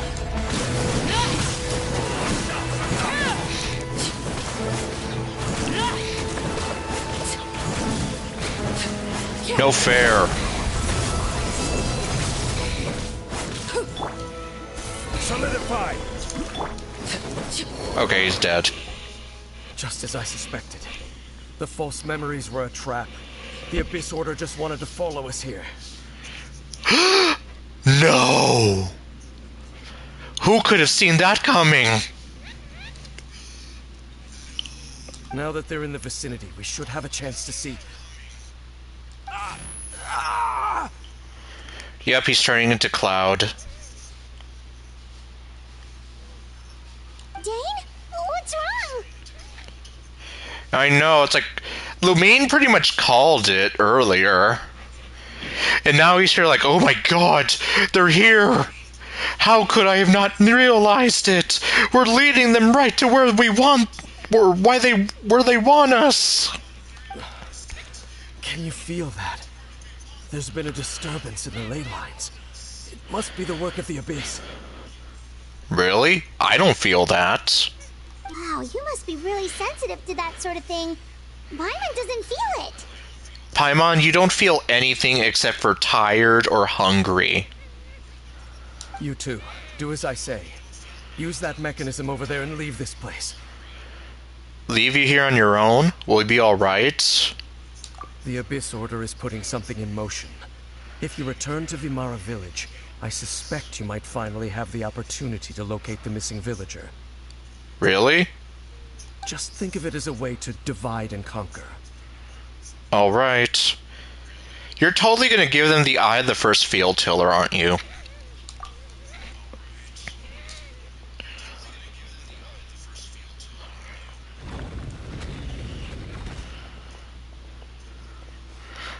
Dane does have a point. It's okay, Lumine. You'll see him again. But something still feels off. What am I missing?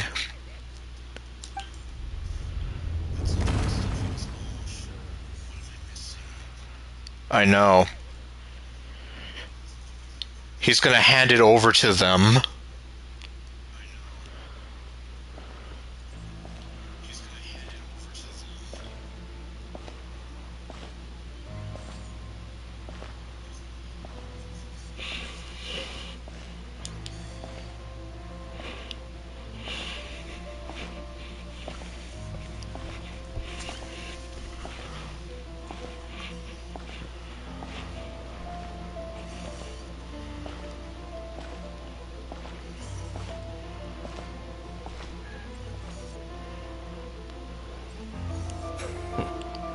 I knew going along with your trap would be the only way to meet with you face to face.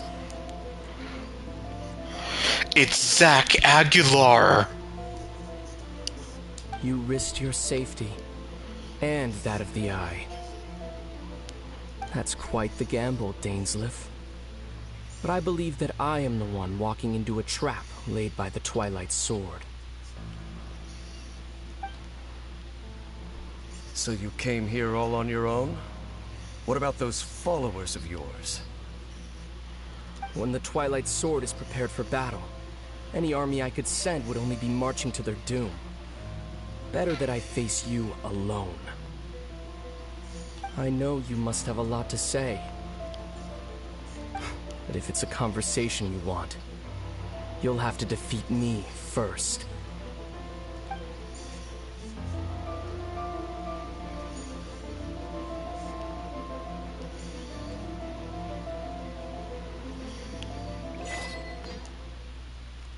And then he dies. The Abyss Order's on the move.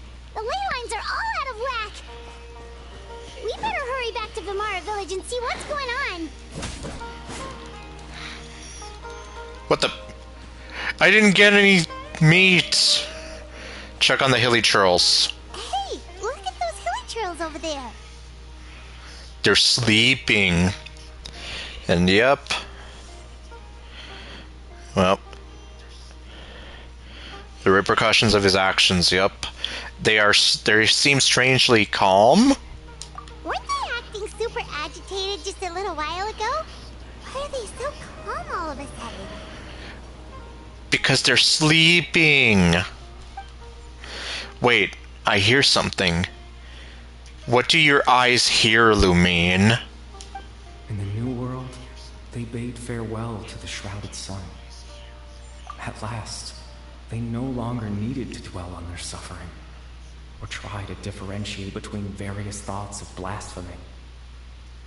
Such was the price they paid, and thus their souls became cleansed and pure. Did you hear that? What was that sound just now? You heard it too, Paimon? It was someone's voice. It sounded so gentle. Could that voice be comforting the hilly churls in some way? Oh, this is weird.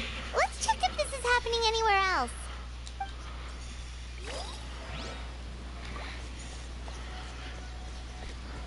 Buy some apples. Okay, I can't kill them. Okay, it looks like I'm on rails now.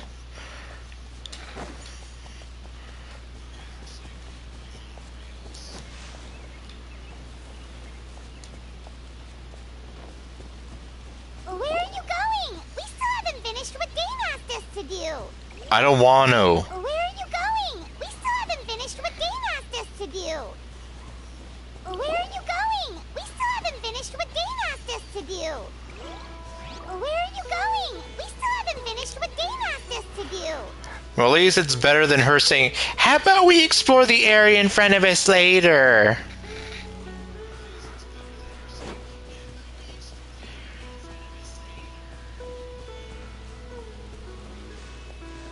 Looks like the same thing is happening over here too.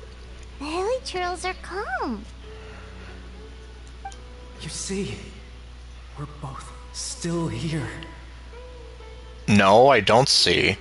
We've reclaimed an endless amount of time to love. Our love will become strength.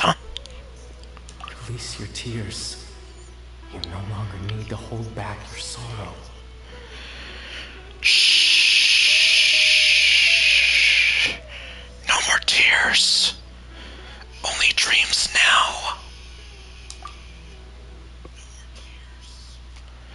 It's that voice again.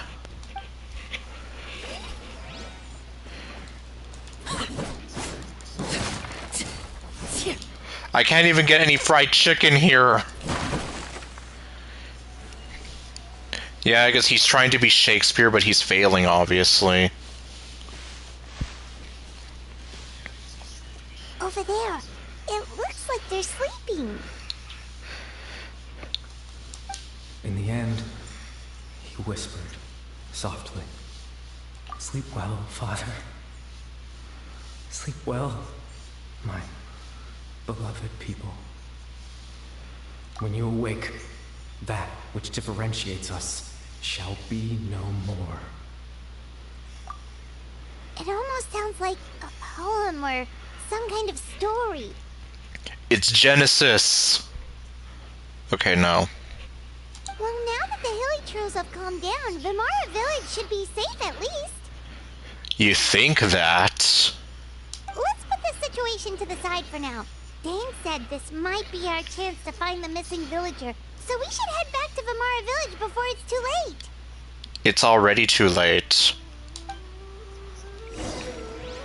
I'm gonna steal your dinner. Oh. Pff.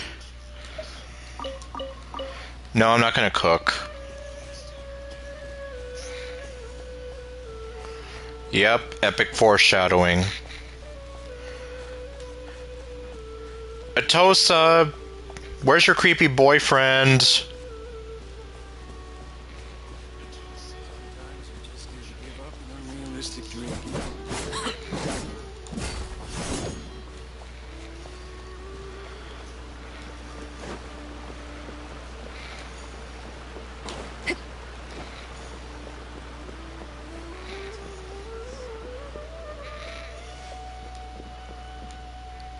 Okay.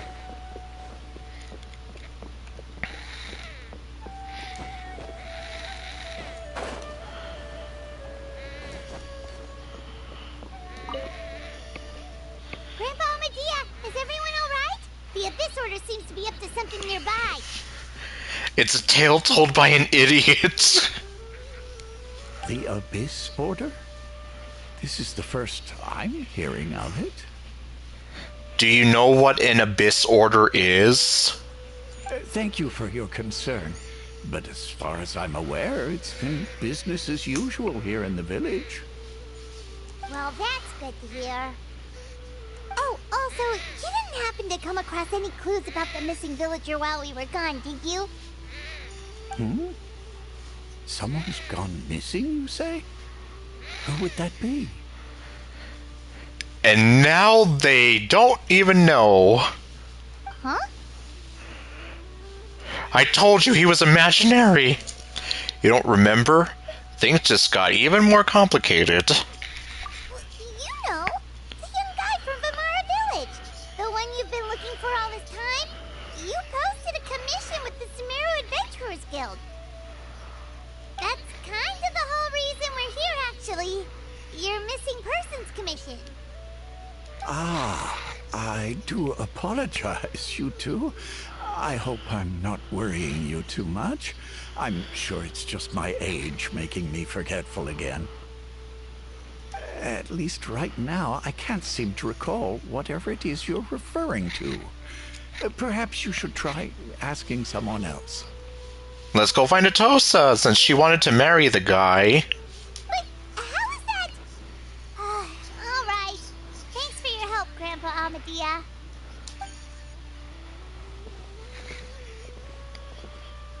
Something's definitely not right. We just talked to Grandpa Amadia about the missing villager. There's no way he could have forgotten all about him just like that. What do you think, Traveler? Could everyone's memories of the missing villager have been erased again? It's too early to say. We should check in with the others first. You're right. We should narrow down the possibilities first. Let's go ask someone else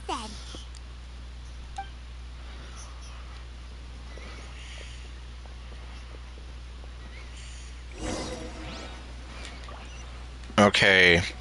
Now we're gonna go talk to the sales guy.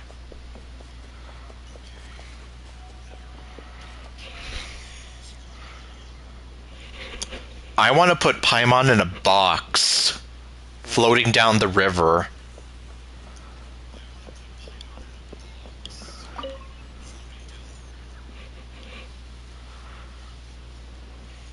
Someone's gone missing? Who? That's what I want to know! Just as expected. That guy you said a bunch of nice things about earlier? The one you always used to chat with. The one who would stick his neck out for people and all that other mushy crap. He's around 20 years old, and you said he was a kind, warm-hearted person? Oh, I know who you're talking about. You do? Really? You remember? There aren't many young people who've earned that kind of praise from me. If you're certain that's what I said, then there's only one person who fits the bill. No doubt about it. But why'd you say he's gone missing? Have you seen him recently? Do you know where he went? Yeah, I just saw him leave the village. There was someone else with him, too. They couldn't have gone far.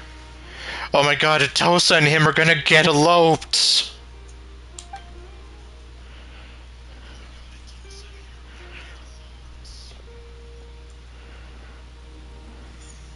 Strange. Bayram seems to remember him. And apparently he just saw him? Yeah, I know, it's not making any sense, is it? Do you think maybe it's not that there's something wrong with people's memories, but that we've somehow returned to a time before he went missing? Who knows?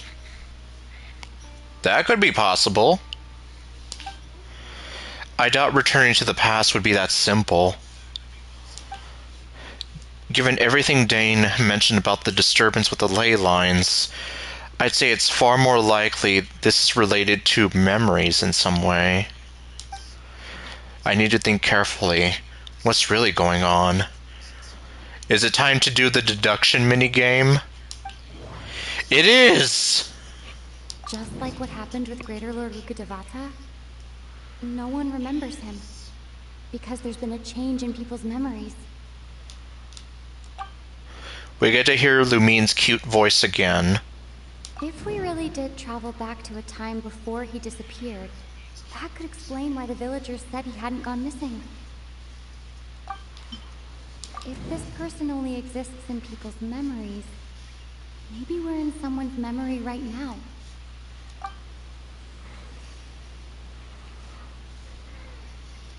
Right! Paimon totally forgot about the ley line disturbances. We're in someone else's memory. But who? Just like how you entered your sibling's memory last time. That would also explain why we seem to be at a time before he went missing. It's a memory after all. If we really are in someone's memory, then this is our chance to find him. Right. If he's someone who only exists in people's memories, then we're finally on the same turf. But didn't Bayron just say that he saw him leave the village with someone? Where should we go look for him? Who knows how long this ley line disturbance is gonna last? We might not have that much time, and we don't even know whose memory this is. Let's go through what we know so far. Good idea. That'll help us narrow things down. We pretty much figured out that the missing villager has the ability to To make teachers!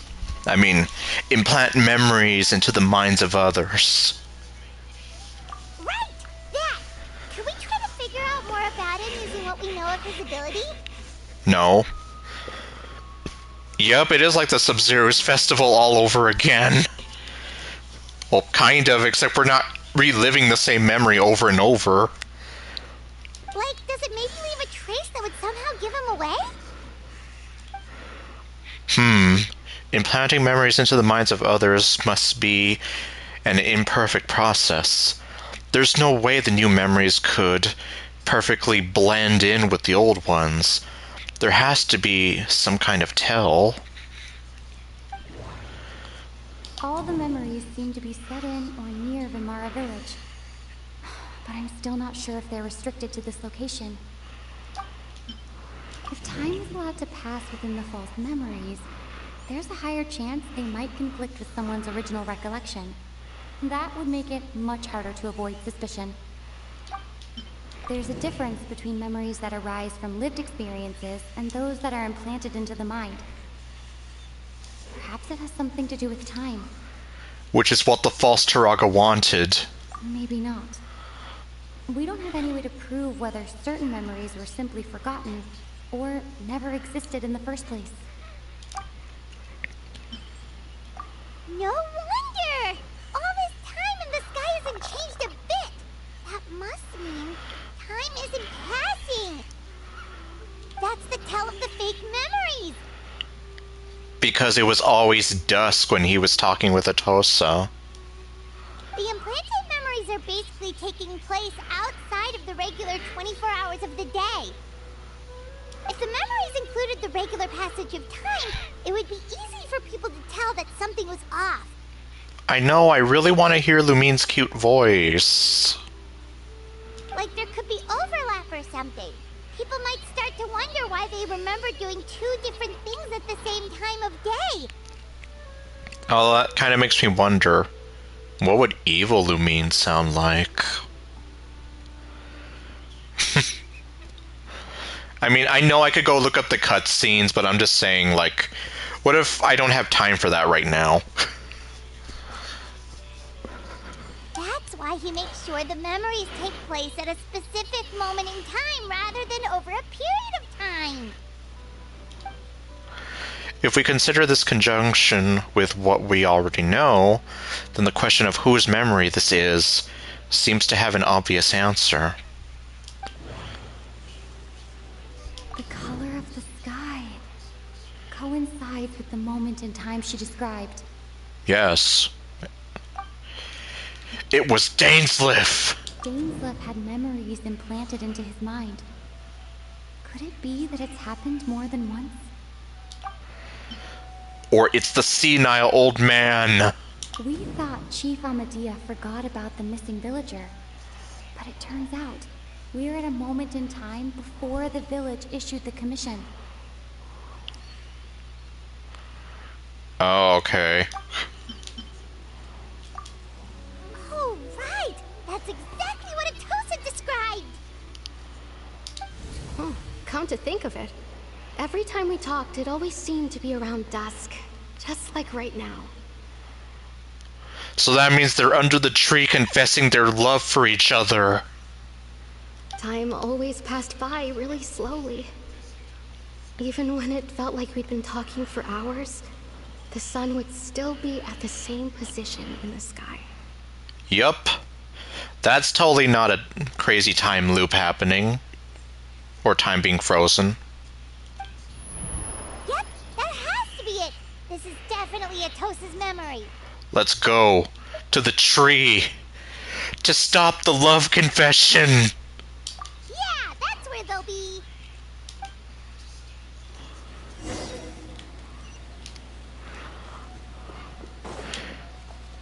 We can't let them elope. We need to stop them.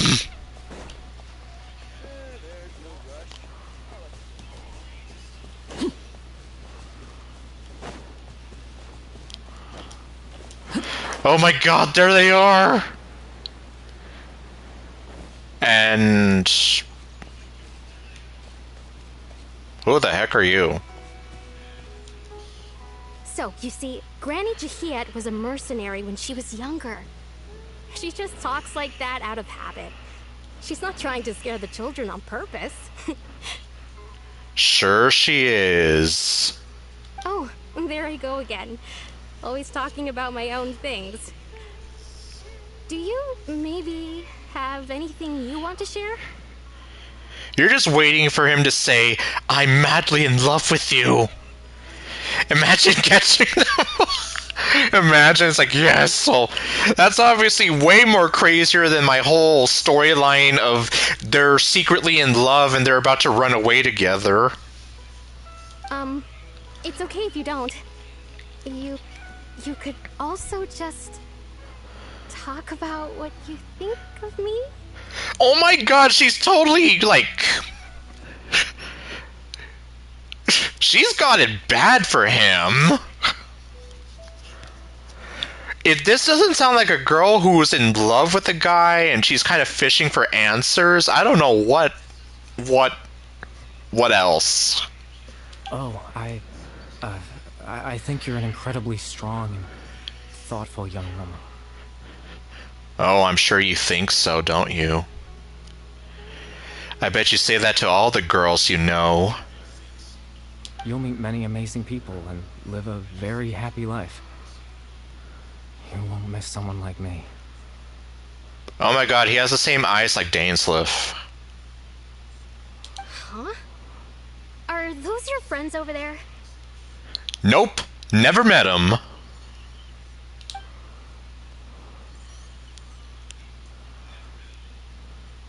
We finally found him, but why does he look kind of familiar? Oh, right. This version of Atosa hasn't met us yet. I know. I feel kind of insulted. Friends? I guess you could say that. It must have taken them a lot of effort to find me. So, I should see what they need. I'm sorry, Atosa. We'll have to continue this conversation another time. We stopped the wedding! Another time, huh? Yeah, okay. I'll head back to the village then. Talk to you some other time. Yeah, see, it totally sounds like she's in love with him and she was like trying to get him to confess. Like, just listen to her.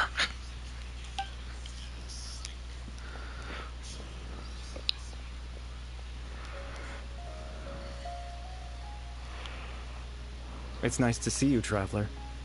I believe this is the first time we've met. You're gorgeous! Okay, no.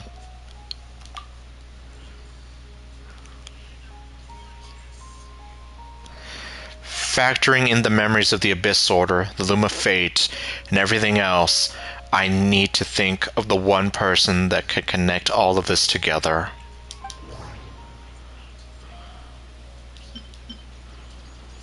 Dane's brother. One of the 5 sinners of Conria. The one who stole the power of the Abyss. Yep, we know the scarf. I just have to figure out which one of these names is the right one. Wait a minute. Cabaret was the name of him, right? The founder of the Abyss Order. The man who broke the curse of immortality. Born into abject sorrow, he shall now become the Loom of Fate. You're Caribert Alberic. Yup. Oh. You know me? That's quite the surprise. I don't believe I've met you before. Well, we met a version of you. Oh, I see. It was the memory, wasn't it? Your sibling's memory. You saw the me from back then. Yeah, back when you were a hilly churl. This is Atosa's memory. I came here to say goodbye to her. And break her heart. Look at you, you heartbreaker. But I suppose I'll just leave her a message instead. Come, let's find somewhere else to talk. Why are you doing this?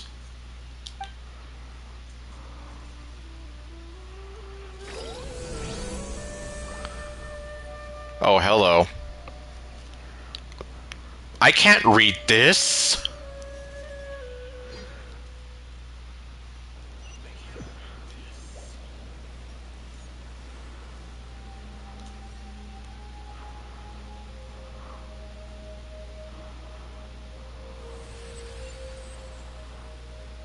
Okay, I don't have to.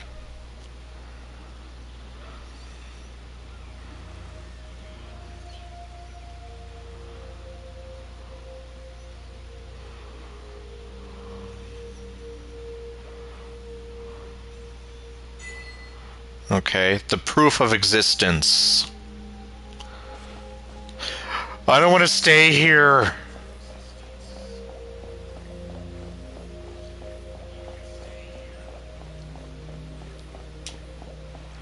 Oh, I was like, where am I going?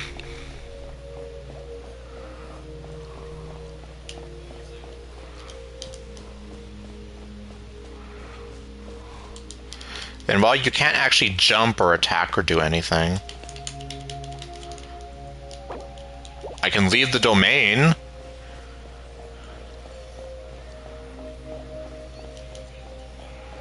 Okay, fine, I'll go talk to him. Pff, the narwhal? Oh god.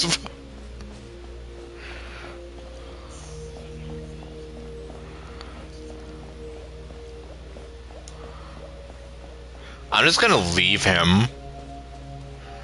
I don't want to talk to you.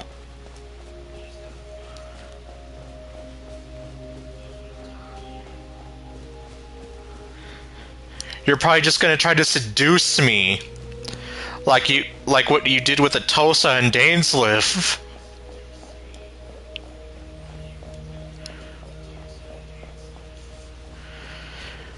You were totally trying to get them to fall in love with you, and now you're gonna try to do the same thing to me. I just know it. Why else would you have me stranded on here, on this deserted island with you?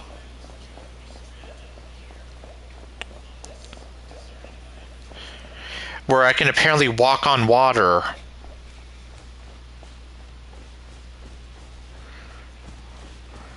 And fall off a cliff. Oh, well, I didn't try falling off that cliff. Oh, I can't even run. It's gonna take forever. It's gonna take me forever to walk up this thing and fall off. Oh god.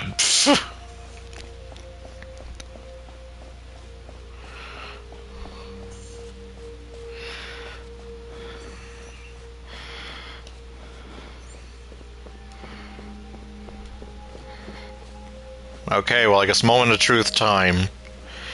Can I fall off the cliff? I can, and it was kind of... You know, I probably shouldn't have been expecting much from that. Okay, fine.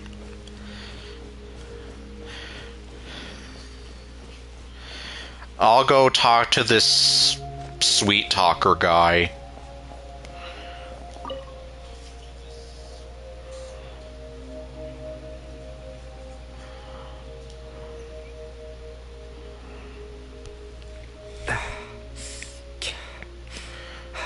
What is this place? Is this the place where you take all the people that you seduce? I suppose you could call it the realm of my consciousness.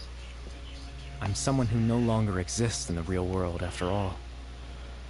As you well know. You look quite exhausted. It's nothing. I still have enough strength to play the part of a good host. I've always hoped that I'd get the chance to talk to you like this. And now, the time has finally arrived. This is a rare opportunity for me as well. I should try to learn as much information from Caribert as I can. What exactly happened to you? What exactly is the Loom of Fate? Extreme sorrow and pain. Hope and regret coursing through your veins. And a degree of abyssal power that defies comprehension. Father told me that once I possessed all those elements, I would become the loom of fate. But despite his intentions for me, I never truly became the loom of fate. I was merely used as a means for its construction. In truth, I died the moment I set everything in motion. The person you see before you now is nothing but a remnant of consciousness left over within the loom of fate. Caribert is dead. That's why he no longer exists outside of people's memories. As for your question, the loom of fate is a device capable of weaving ley lines. Weaving ley lines? In its primitive form, it can only be used to create and implant memories. But as more of it is completed, its power becomes stronger and stronger, until finally, it has the power to weave real ley lines of its own. Once fully completed, the moment it gains the power to weave ley lines, it loses the lower level ability to influence memories. But it also becomes a tool that can change the entire world. So that was the source of your ability to implant memories? Yes. I have the ability to control the loom in its semi-completed form. I suppose you can think of it as a form of compensation. After all, its existence cost me my life. So the memories that suddenly appeared in Dane's mind were implanted by Caribe through the half-finished Loom of Fate.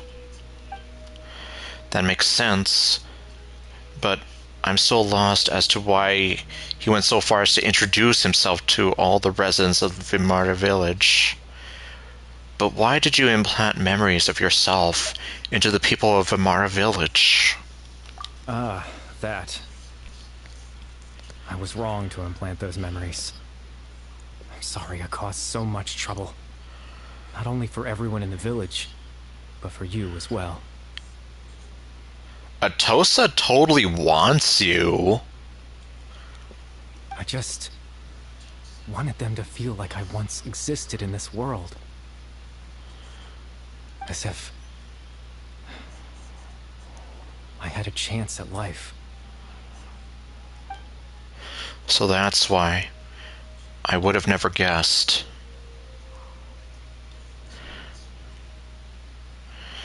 Yeah, I guess it kind of is, sort of. Like, we're not exactly changing anything, it's just everyone has all these kind of weird memories of a person that doesn't exist anymore. They all share these memories.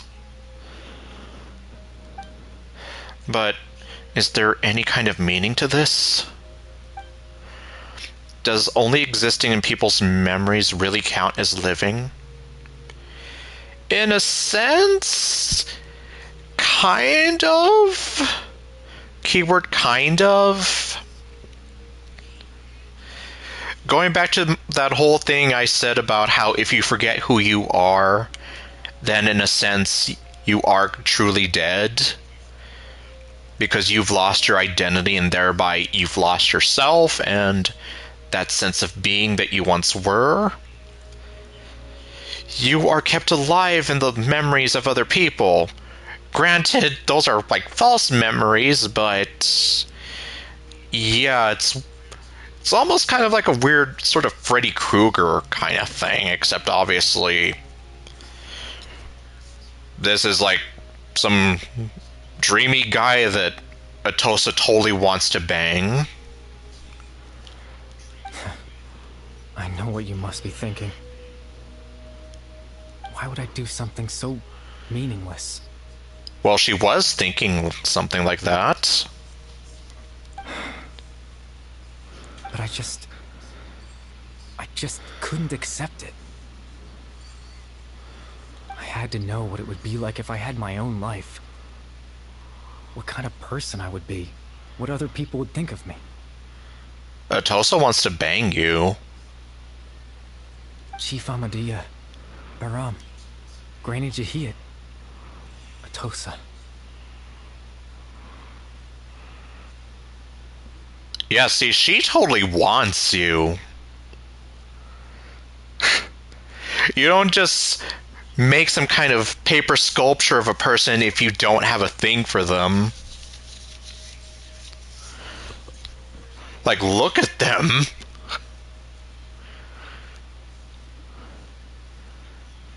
What would it be like if I could live alongside them? No cataclysm, no curse. Just a quiet life in a peaceful village. Okay, Yoshikaga Kira. I was curious, so I selfishly tried to have my own life. And you had a girlfriend. And yeah, that is pretty much like what happened with Ruka Devada. She no longer exists. Instead, yeah, it's... well, that whole thing is just so weird, though, don't you think? I don't even know where to begin with that. And is he totally there with Atosa sitting in a tree? Kissing. Even if that meant piecing together the version of myself that could have been. One memory at a time. I know it sounds stupid. After all, my life ended a long time ago. Any chance at living was stripped away from me when I was 8 years old. My consciousness left to mature in an illusory world of nothingness. Even the form you see before you was nothing but an invention based on my father's appearance. An imagined version of what I would look like if I had the chance to grow up. In the end, this all stems from the tragedy that occurred in Conria back then. You know, everyone is looking for you. And Atosa totally wants to have your babies. I know. But there's nothing I can do to make them find me. If I could exist in the real world, I would return without a second thought and surprise them with the suddenness of it all. But, well, that's not possible for me. As I understand it, even though you only appeared in their memories, your existence was a great comfort to them. They all believe you once lived among them. I know. And they're looking for you. Well, now I found you. Let's continue this conversation some other time. Dane might still need my help. Captain Dainsleif. Twilight Sword, you mean? No need to meet up with him. Things should already be settled on his end. Settled? You mean he already handed over the eye? Exactly. As someone who could only exist in people's memories, the fact that I'm able to talk to you in my consciousness like this can only mean one thing. The Loom of Fate has already been completed. Yup. What? The Loom of Fate is already complete? That means that the eye of the first field tiller must have fallen into the hands of the Abyss. Could something have happened to Dane? You're fucking tootin'! No need to worry about Captain Dainsleif. He's absolutely fine. The only reason he lost the eye was because I happened to guess exactly what he was planning. Captain Dainsleif has had the eye inside his body this whole time, hasn't he? What? His plan was to lure the Abyss Order to a false location, capitalizing on their pursuit of the eye in order to have the chance to confront the prince. He would then hand the eye to you and tell you to take it away from that location. That way, Captain Dainsleif could accomplish his own goal and ensure the safety of the eye all at once. A very thorough plan. But Dane never handed me the eye. That's right. Because in his mind, he had given it to you already. Wait, does that mean he gave Dane a false memory? You made him think that. When? Before you two entered that false location. Oh, right, when he had that headache. Traveler, wait.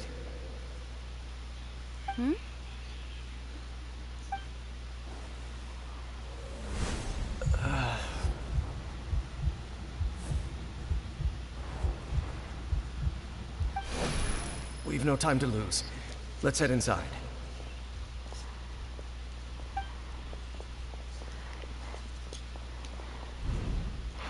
So when Dane froze up back then, it was because a false memory was being implanted in his mind? No wonder. That was when I implanted the memory of him handing you the eye. Given the tense situation at that time, Captain Dainsleif failed to notice anything out of the ordinary, and took that memory to be real. I'm sorry, Traveler, but I needed the Loom of Fate to be completed. And to do that, we had to retrieve the eye. So Dane had the eye this whole time, until the Abyss Order took it away. I'm not sure there's anything we could have done. Now that the Loom of Fate is complete, what are you planning on doing with it? I promise I'm not trying to conceal anything from you, but I truly have no idea what the Prince is planning. Tevat's ley line system is deeply entrenched in the planet. Creating new ley lines can neither replace nor extend the ones that already exist.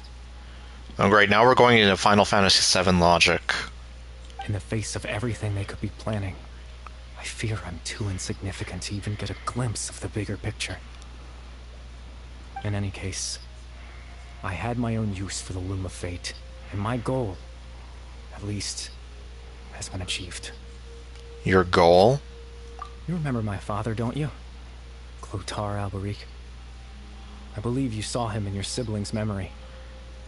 Yeah, he was a freak. After he used the power of the Abyss to restore consciousness to my hilichurl form, I suffered from an indescribable level of mental anguish. To comfort me, my father told me a story, that this was a fairy tale world where I had to take on the form of a little monster. That story managed to dispel my fears, even if just for a moment. My goal was simple: to use the Loom of Fate in its near-completed form, when its ability to create memories was at its strongest. To implant a specific memory into the minds of the hilichurls. In that memory, I would tell them a story, just like my father did for me. It was a story of fairy tales and love. But more than anything, it was the story of us.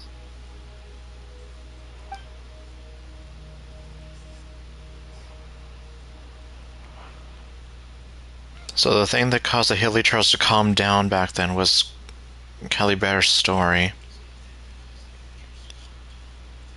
In a weird way, yeah. Kind of, too.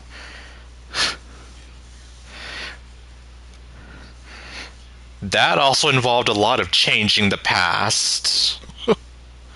And time travel. So that was his goal. The only thing he wanted. He had a device as powerful as the Loom of Fate at his disposal, and all he wanted to do was offer the hilichurls a moment of comfort and peace. I can't change the world. Not when I lost the very right to exist within it. Implanting those memories, that was the most worthwhile thing I could offer. Perhaps. I think it was very meaningful indeed.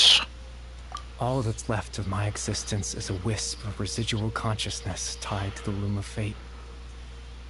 In truth, That trace of my consciousness should have dissipated long ago. My goal was the one thing that allowed me to hold on all this time. But now, the bedtime story is finished. And it's finally time to rest. And now we're going into Final Fantasy X territory.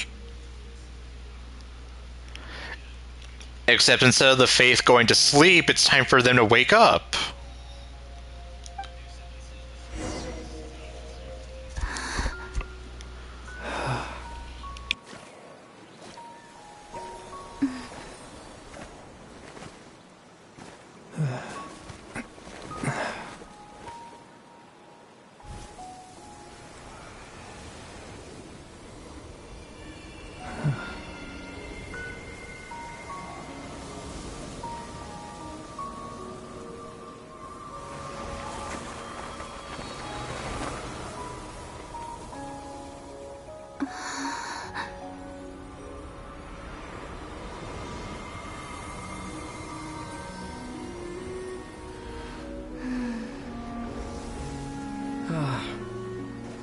Looks like I was too late to see Kari Bear one last time.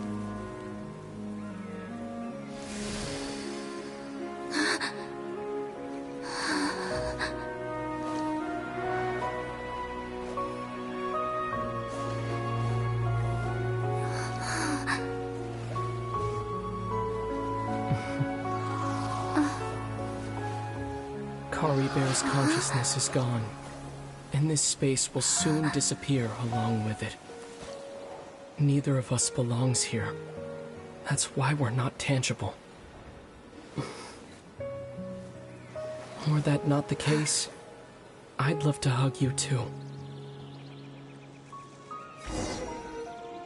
Well, how about a conversation? Okay, why are you evil?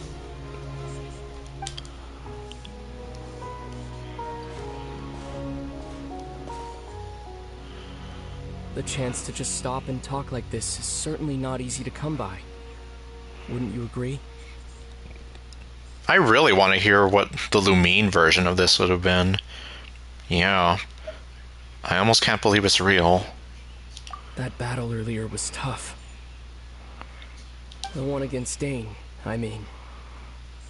I didn't expect that after everything, he would still hesitate to raise his sword against me.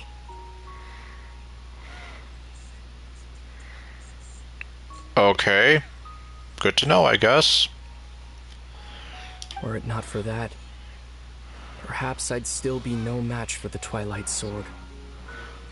Even after 500 years. What exactly are you planning? What are you going to do with the Loom of Fate? The Loom of Fate, huh? I still haven't found a way to utilize it to its full potential. But there's still time. Before the Heavenly Principles awaken. The Heavenly Principles are still asleep? Yes. For 500 years now. Ever since the Cataclysm in Conria, there's been no sign of activity.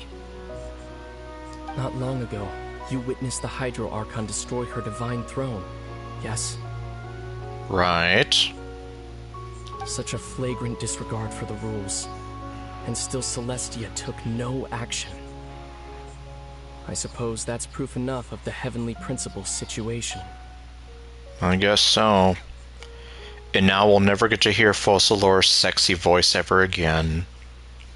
However, the Heavenly Principles will awaken. We just don't know when that will be, or what might trigger it.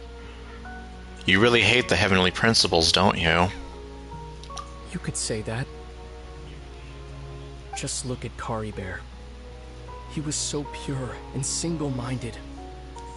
The space we now find ourselves is a perfect representation of who he was. Quiet and peaceful. Even as a hilly churl, seeing the terrible sight within the mirror wasn't enough to taint his spirit.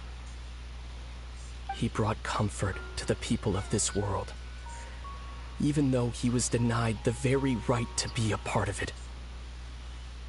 So ask yourself this. Who was it that deprived him of that right to exist? Of course, that's only one example. My feelings about the heavenly principles are too complicated to explain in just a few words.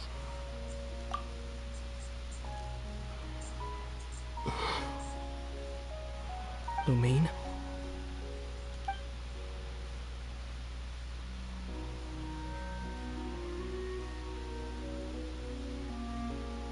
You're the only one in this world who calls me that.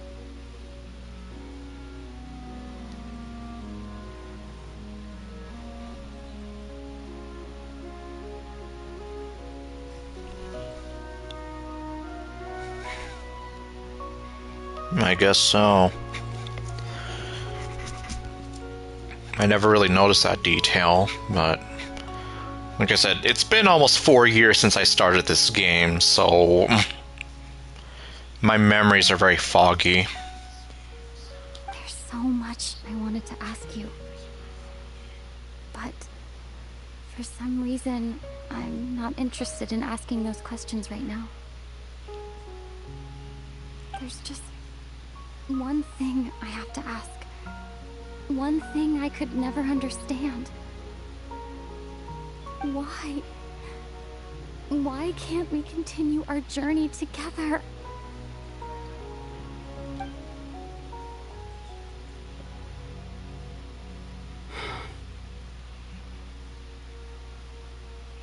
So who are those two up in the tree?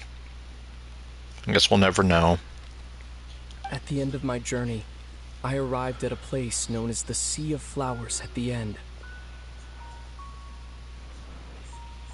Do you remember? A long time ago, when we traveled between worlds together.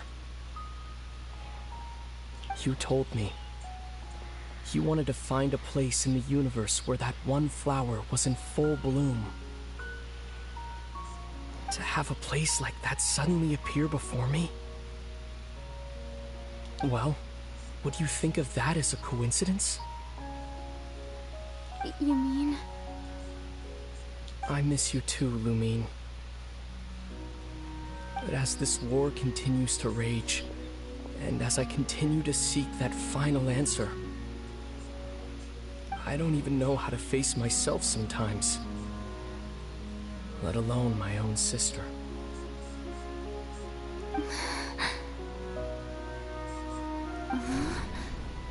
What's going on? This space has lost its tether. I doubt it'll be able to exist much longer. In fact, aside from our ability to physically interact with each other, there's something else you should know about this space. With Caribert gone, we won't be able to remember anything that happened here. How wonderful. Everything in this space will be wiped from existence, including all memory of our reunion. You're only telling me this now?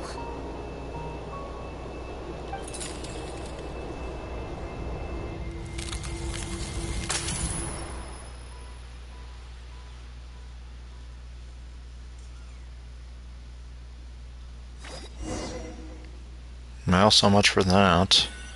I mean, obviously, we'll remember this, but they won't.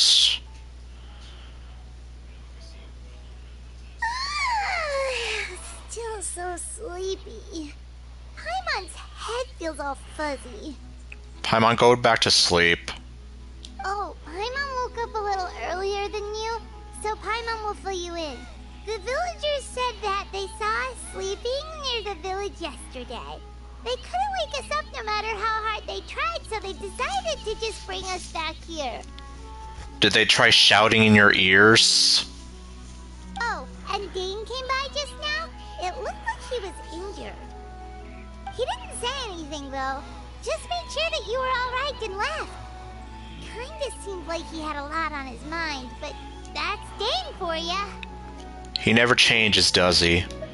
I'm having trouble thinking straight right now. Let's think for a second. We were in that memory, and we saw that guy you called Caribert.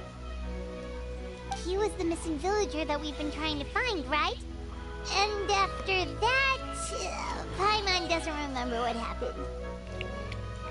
Caribert and I talked for a while. He told me about the Luma Fate. Wait, really? What a score! And it's completed! I guess our commission is complete then. The missing villager, the person who only exists in people's memories, was Caribert all along. But now that he's gone, I'm not sure how to explain things to the villagers. Atosa! Your imaginary boyfriend was imaginary after all! You will never be able to have his babies! Well, what happened after that? After that... I can't seem to remember. Maybe I'm just tired. I feel like something else happened, but why can't I remember? Don't worry, it's not important. I'm not sure why, but it almost feels like I lost something. Ah, there you are. Sleep well? No. Bayron, you sure seem happy. Did something good happen? Did Atosa find a new boyfriend? Something good? Huh. Wasn't anything good or bad, I'd say. It's just that, well, the village organized another search party yesterday. It didn't feel right to leave all the searching to the adventurers. So there we were, searching away, when suddenly this one guy said it all came back to him. According to him, one day around dusk, he was passing by this one tree outside the village, and he saw our missing villager. Huh? There he was, sleeping under that tree all by himself. His parents came a little later to wake him up, and they all left together. It looked like quite a happy family, apparently. And after that, well, we all started to feel like that really is what happened. Kind of strange that we forgot all about it for so long. So that's how Caribert said his goodbyes. That was the last memory he gave them. Oh, and we also remembered his name, Caribert. Now, that's not a name you hear every day. Would have been helpful if we remembered it sooner. No kidding. That is a unique name. Make sure you remember it this time. Well, I hope he's happy wherever he is. And we're all relieved now that we know what happened. Seems like everyone thinks Caribert left the village. That's probably for the best. At least they have some sort of explanation now. Caribert is gone. The Luma Fate is now complete. And no one else will try to change the villagers' memories. Paimon wonders how Atosa's doing. Maybe we should go check on her. If she hasn't remembered like everyone else, we can tell her what happened. There's always a new Doom coming out. Paimon didn't see her in the village just now, so she's probably at the tree. Come on, let's go talk to her. And we have to tell her that her boyfriend is never coming back.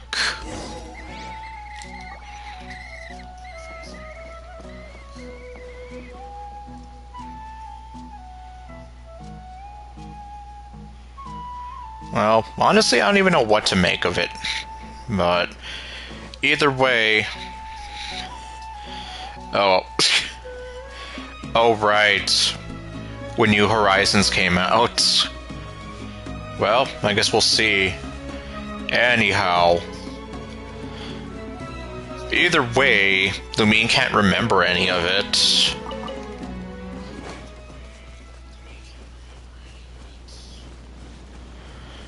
There she is. Waiting for Caribert so that way she can have his babies.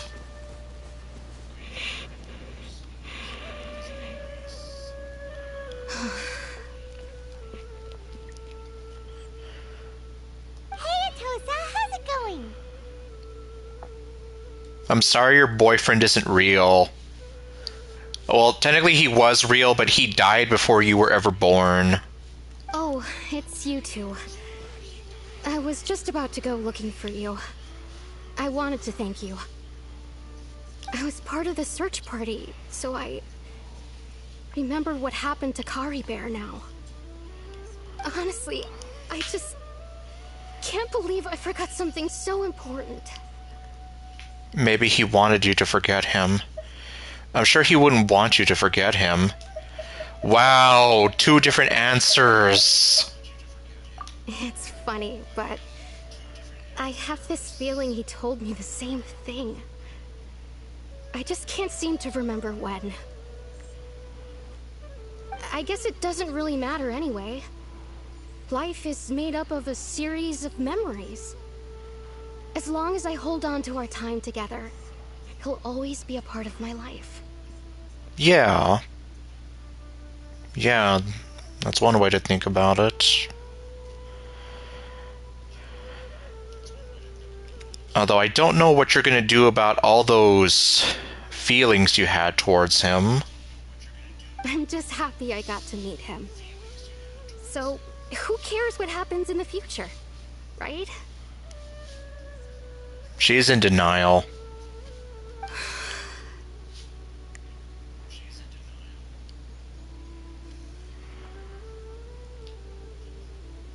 I'm just saying, if this doesn't sound like a woman who's had her heart broken, I don't know what does.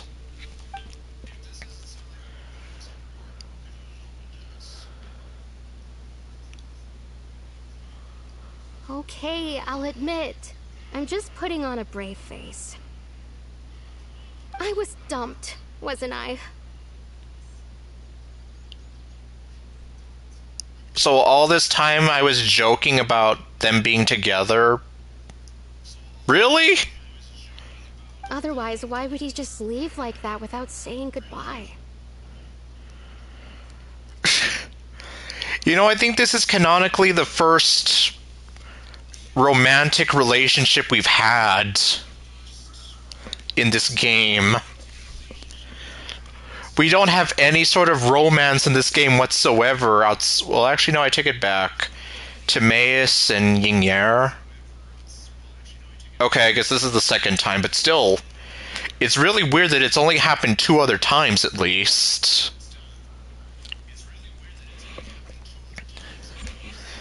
I'm sure he had his reasons. But okay, so I was right. She was totally falling for him.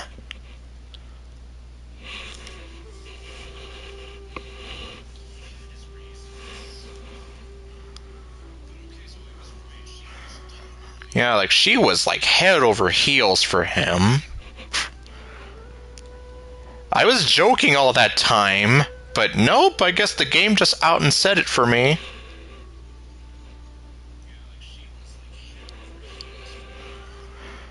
Anyway, yeah, I'm sure he had his reasons. You don't need to comfort me. I'll be okay. It's just like Kari Bear said.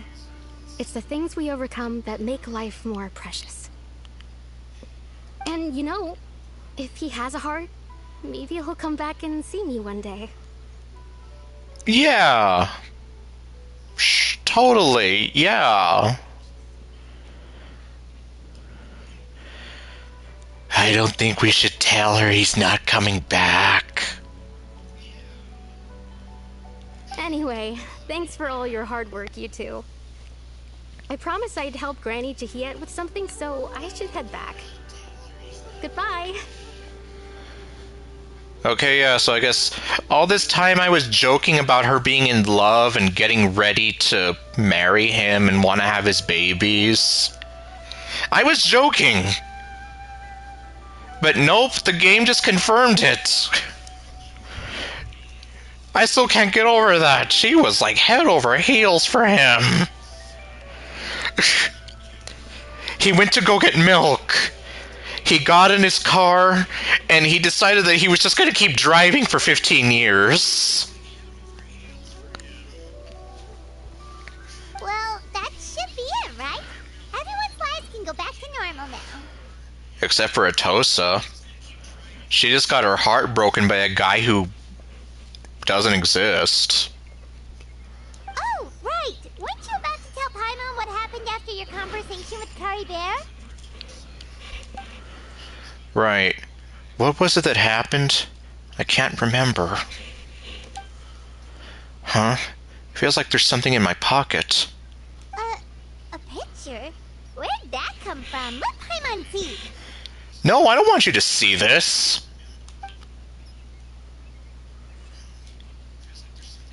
What in the world? Lumine looks cute here. You must get along with each other, the two of you.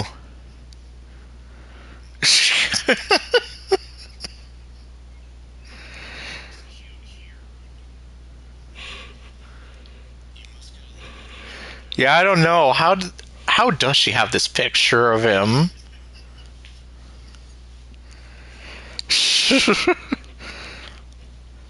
Hey, Atosa, wait up!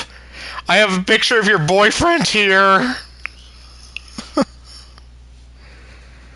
But seriously, why does Lumine have to look so cute here?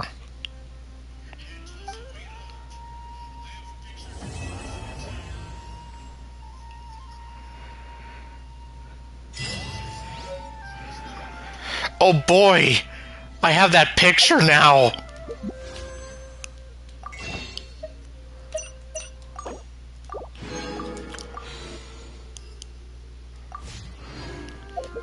Yeah, good question.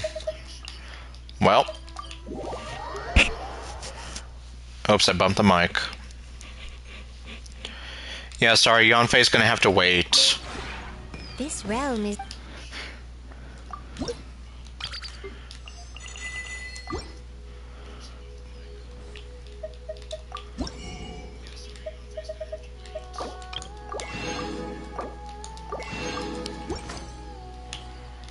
If you ever...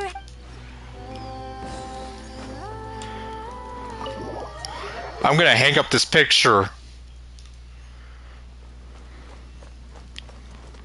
Assuming I can.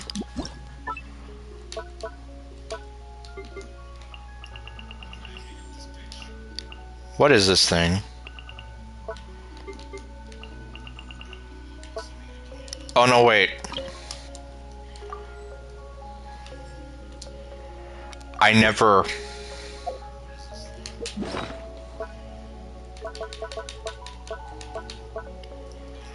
Wait, I can't hang it up?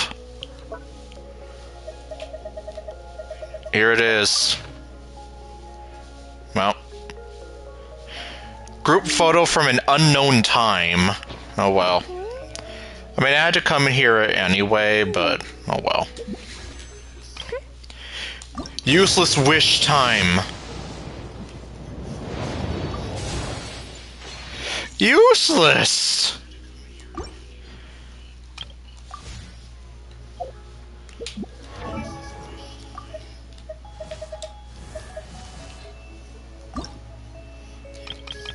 Respect must be given to the will of every creature.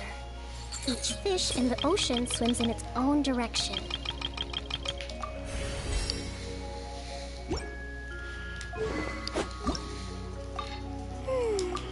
Well, not completely useless. I can fodder it.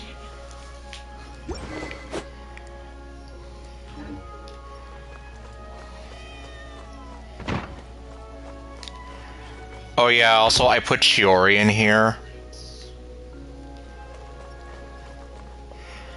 Yeah, because Faruzan can't stay here anymore.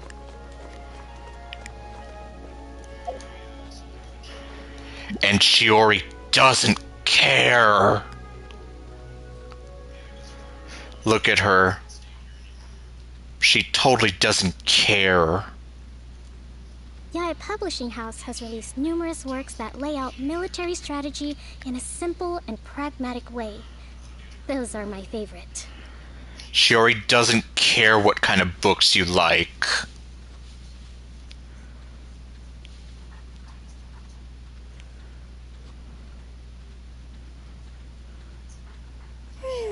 It's so beautiful. Look at her. She doesn't care about anything. She doesn't care who Senpai is dating. I could stare at this for hours.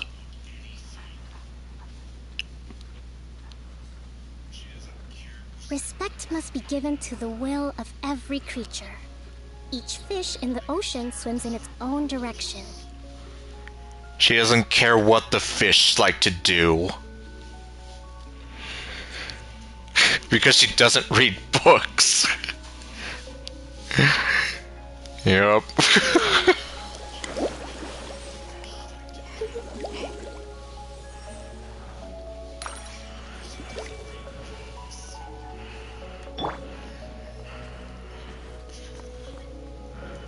She doesn't care if her father has come to visit her. Yeah, I know, for all the people out there who are saying that Zhongli's a player and that he has, like, multiple illegitimate children, it's like, there you go.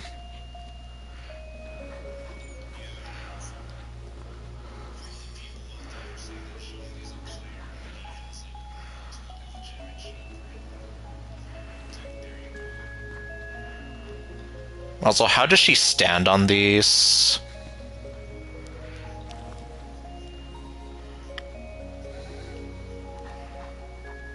Yeah, like, seriously, how does she stand on these? I mean, Kujo Sara is probably the one that makes no sense whatsoever, but Chiori's kind of in second place.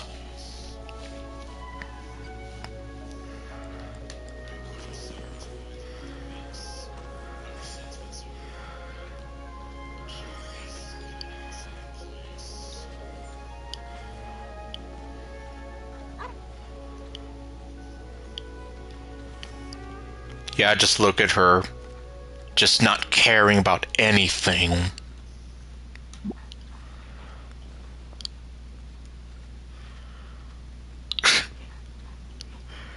Even though I don't get to use her much, I do at least get some entertainment from her. Osmanthus wine tastes the same as I remember. She doesn't care about Osmanthus wine.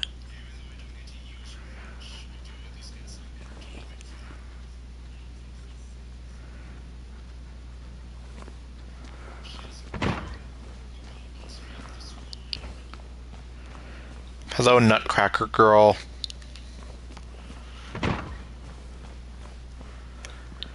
Why are you so hot?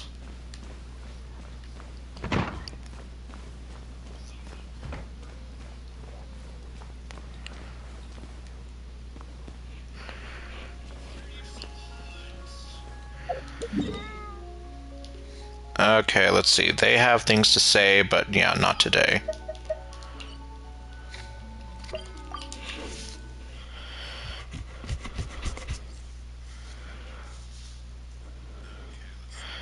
The fish can eat my...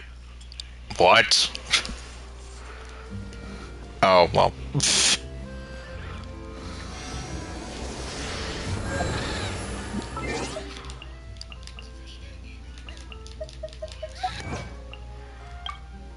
Oh, hello.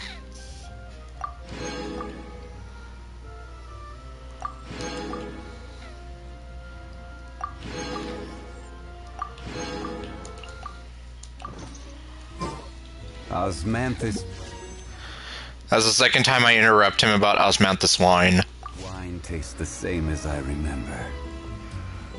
But where are those who share the memory? Chiori doesn't care about where those who share the memory are.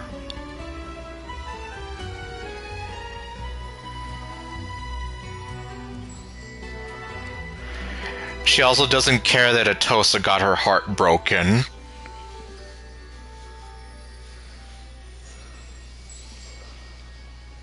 Oh, okay, and well...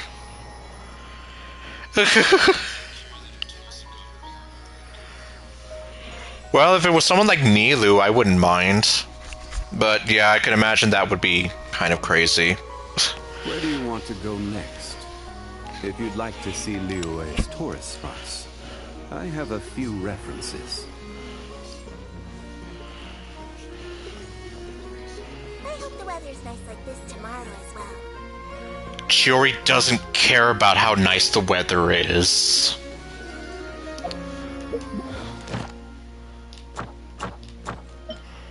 Oh yeah.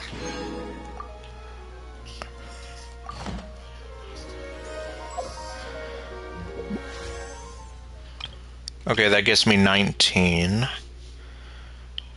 For what? I don't know. I don't even know what's supposed to happen in 4.8, so... The only thing I know about, well, the next banners after this is that Siegeween's going to be in there. And Siegeween is evil!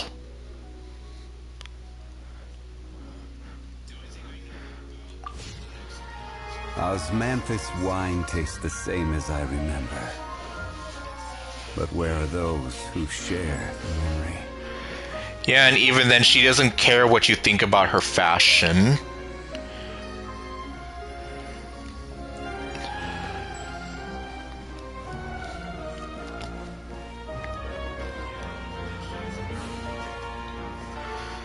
Demon dog! I know he has. Yeah, I seriously can't get over how evil these dogs look.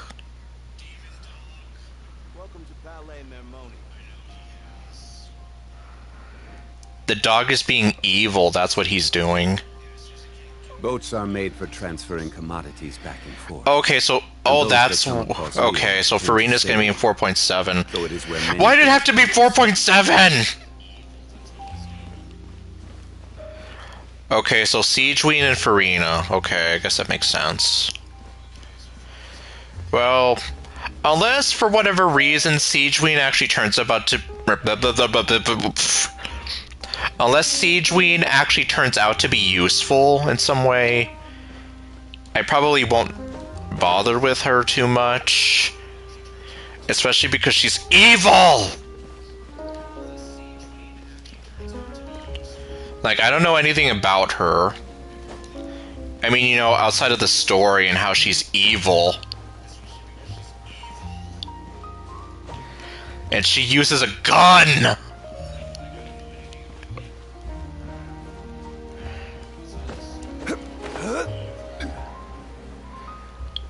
Like, I was kind of on the fence about Arlecchino, but then once I saw how kick-ass she is, like, I totally went for her. And I mean, I also kind of just went for Clorinde on principle. That and just the fact that I did see that she can also kick ass. I just have to learn how to use her, you know? That was a thing. But yeah, Siegeween... She's just an evil small girl who uses a gun. And apparently she's supposed to be a healer, but yeah, I don't know. I'm just gonna hear like... I mean, I have her.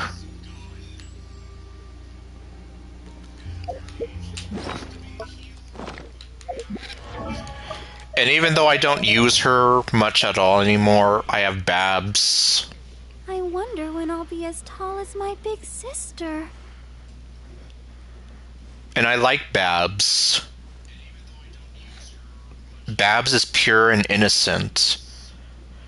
Unlike Siegeween, who's evil!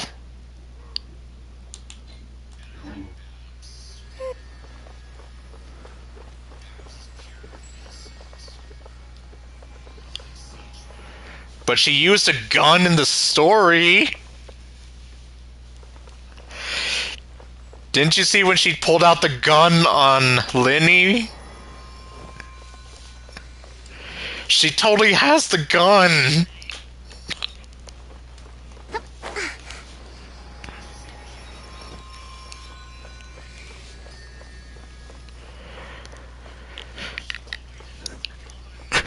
Well, I guess it would have been funnier if she did use the gun as her actual play scheme.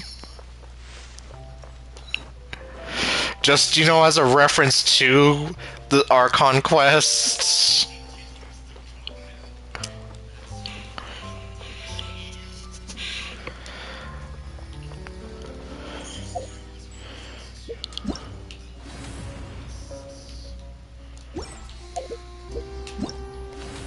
No, that's not what I want.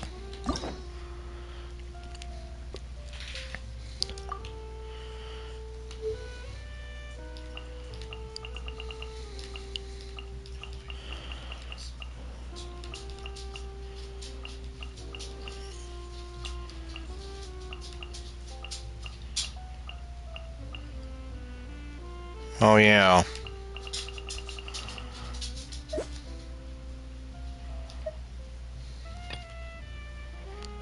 Oh, right, I need 2. Okay, well. To be continued. I don't even know... Considering how long those take, yeah, I don't know when I'll get to even finish the rest of the one for Noelle. The only ones I've gone through so far are the ones for Barbara and then the first half of Noelle's hangout. Because, yeah, those take forever. Which I'm not really complaining about, but it's like, yeah, I would have to, like... It would take up most of a stream just to go through one of those, especially at my current rate. But still, it's a gun!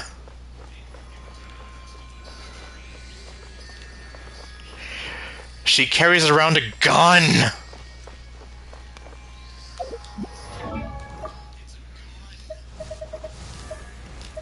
Although Clarin can pull it off nicely. I mean, she can carry a sword and a gun. Of course, that's totally fine by me.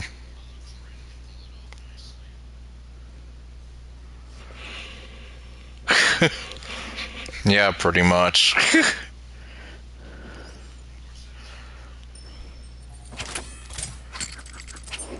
See? Look at her handle that gun.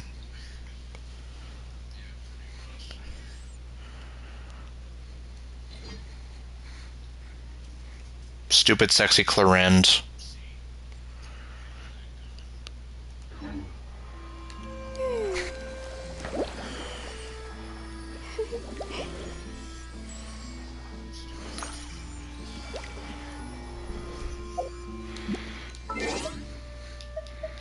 You know, just because...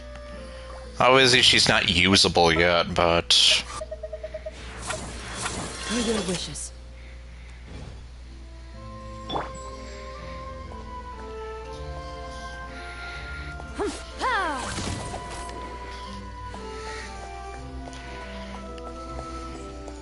Into the shadows.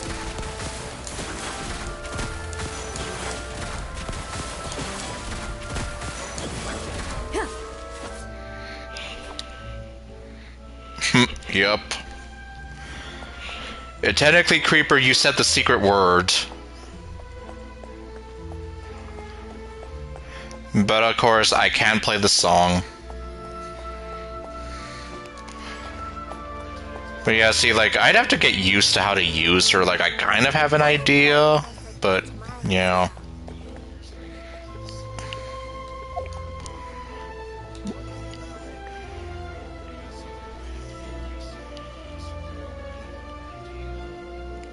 Oh my god, are her eyes empty? They look kind of empty.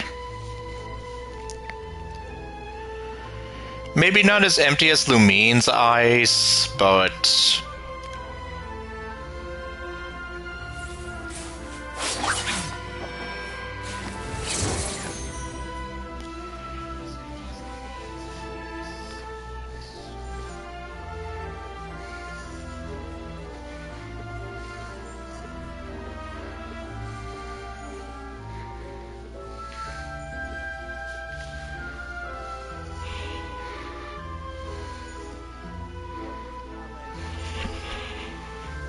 In my role as champion duelist, my opinions do not matter.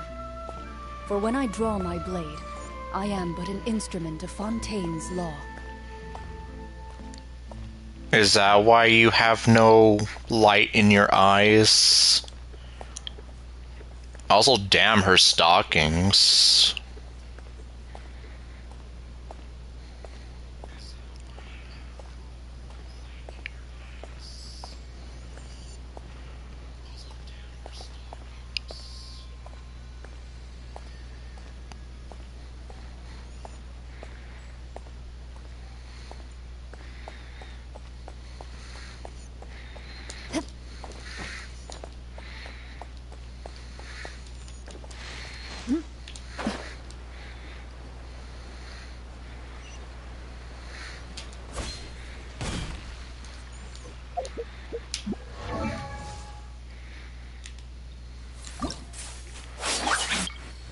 Let's see.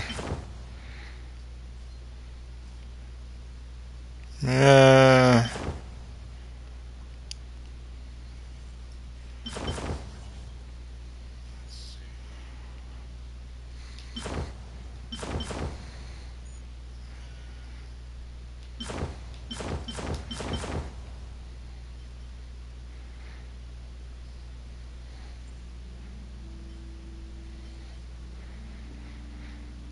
Man, it's kind of like she has a dark purple on her. This is like a light purple.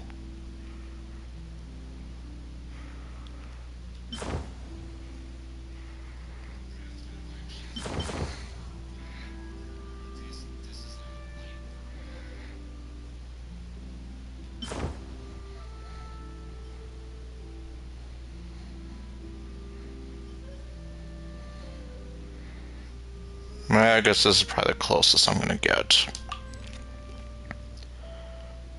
Well, I mean, I guess.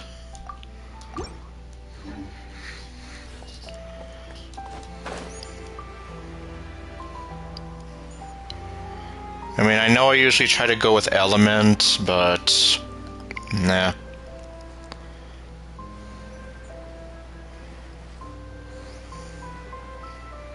The second. Which was the second one?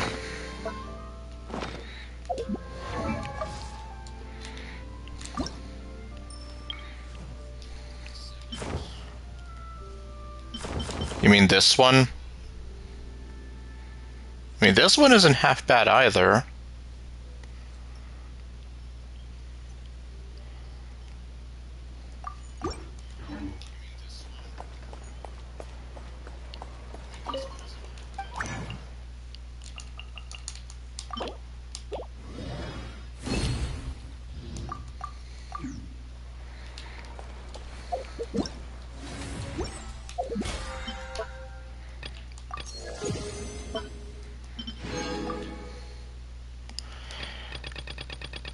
Well, I'm almost about halfway there before I can try to get one of those weapons again. For Navia this time.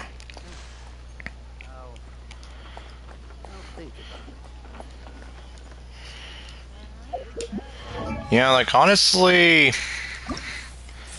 I do kind of like this one a little better. Like, it kind of... I think this is a nicer color contrast. And it still kind of fills in, like, the darker colors she has as opposed to, like, the lighter ones that this has.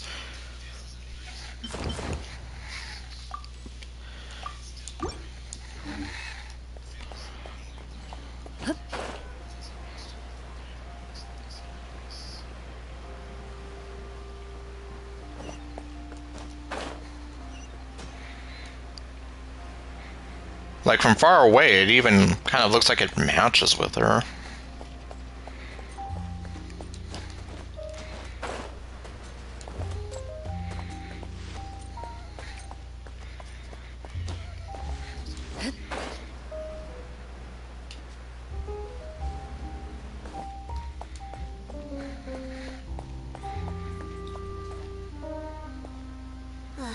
The tea here just keeps getting more bitter.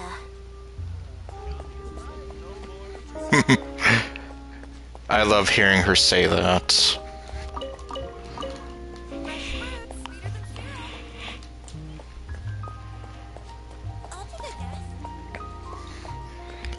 Charlene, get me my shotgun.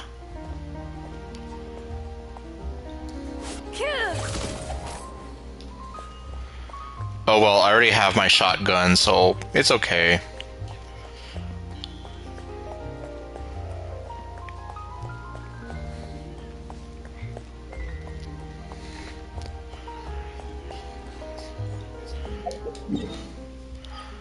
Wait, what the hell? Huh?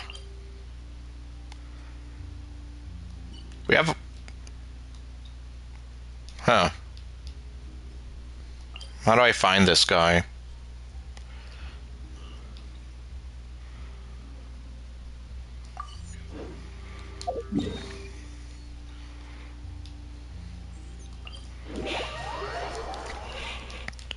Hold on. Well, I should have ended the stream ages ago and... Oh my god, don't do it! Okay, yeah, like, I should be heading off as well. Good night.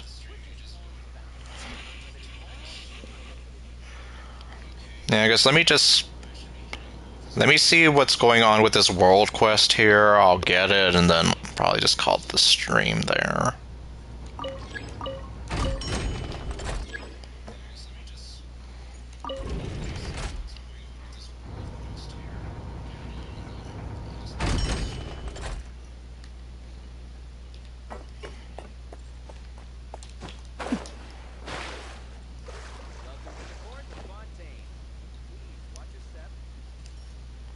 Don't tell me what to do.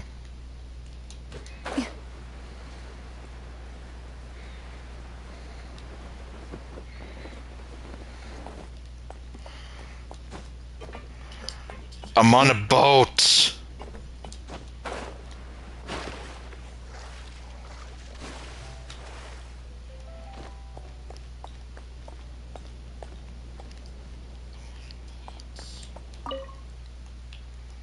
No, I don't want to read this.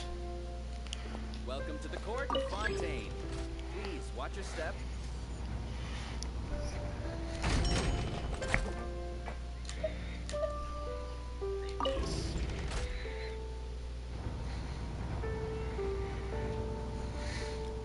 If it's not here, then I'll just bail.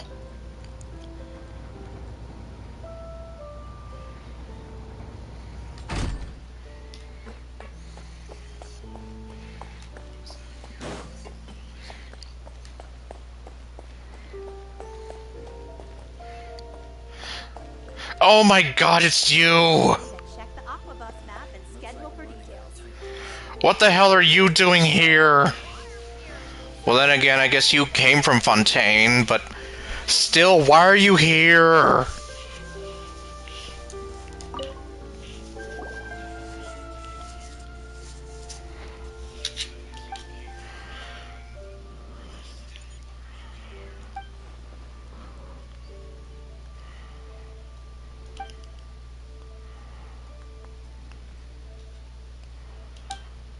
Well, I guess they're finally... Well, he's finally home. I don't know about the other guy.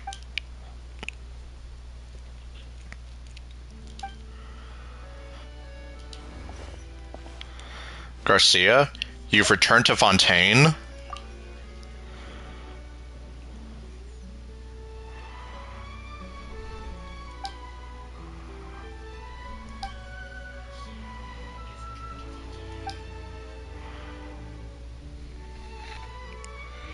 What's wrong, Garcia?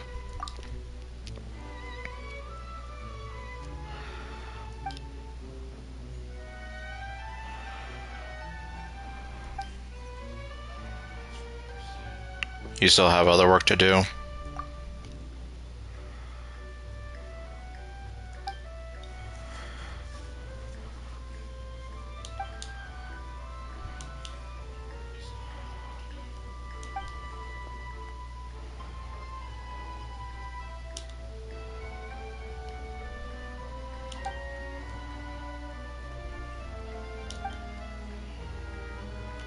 No.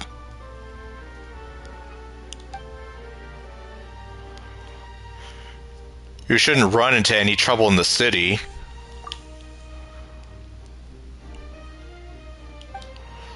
Well, I'm not going anywhere with you.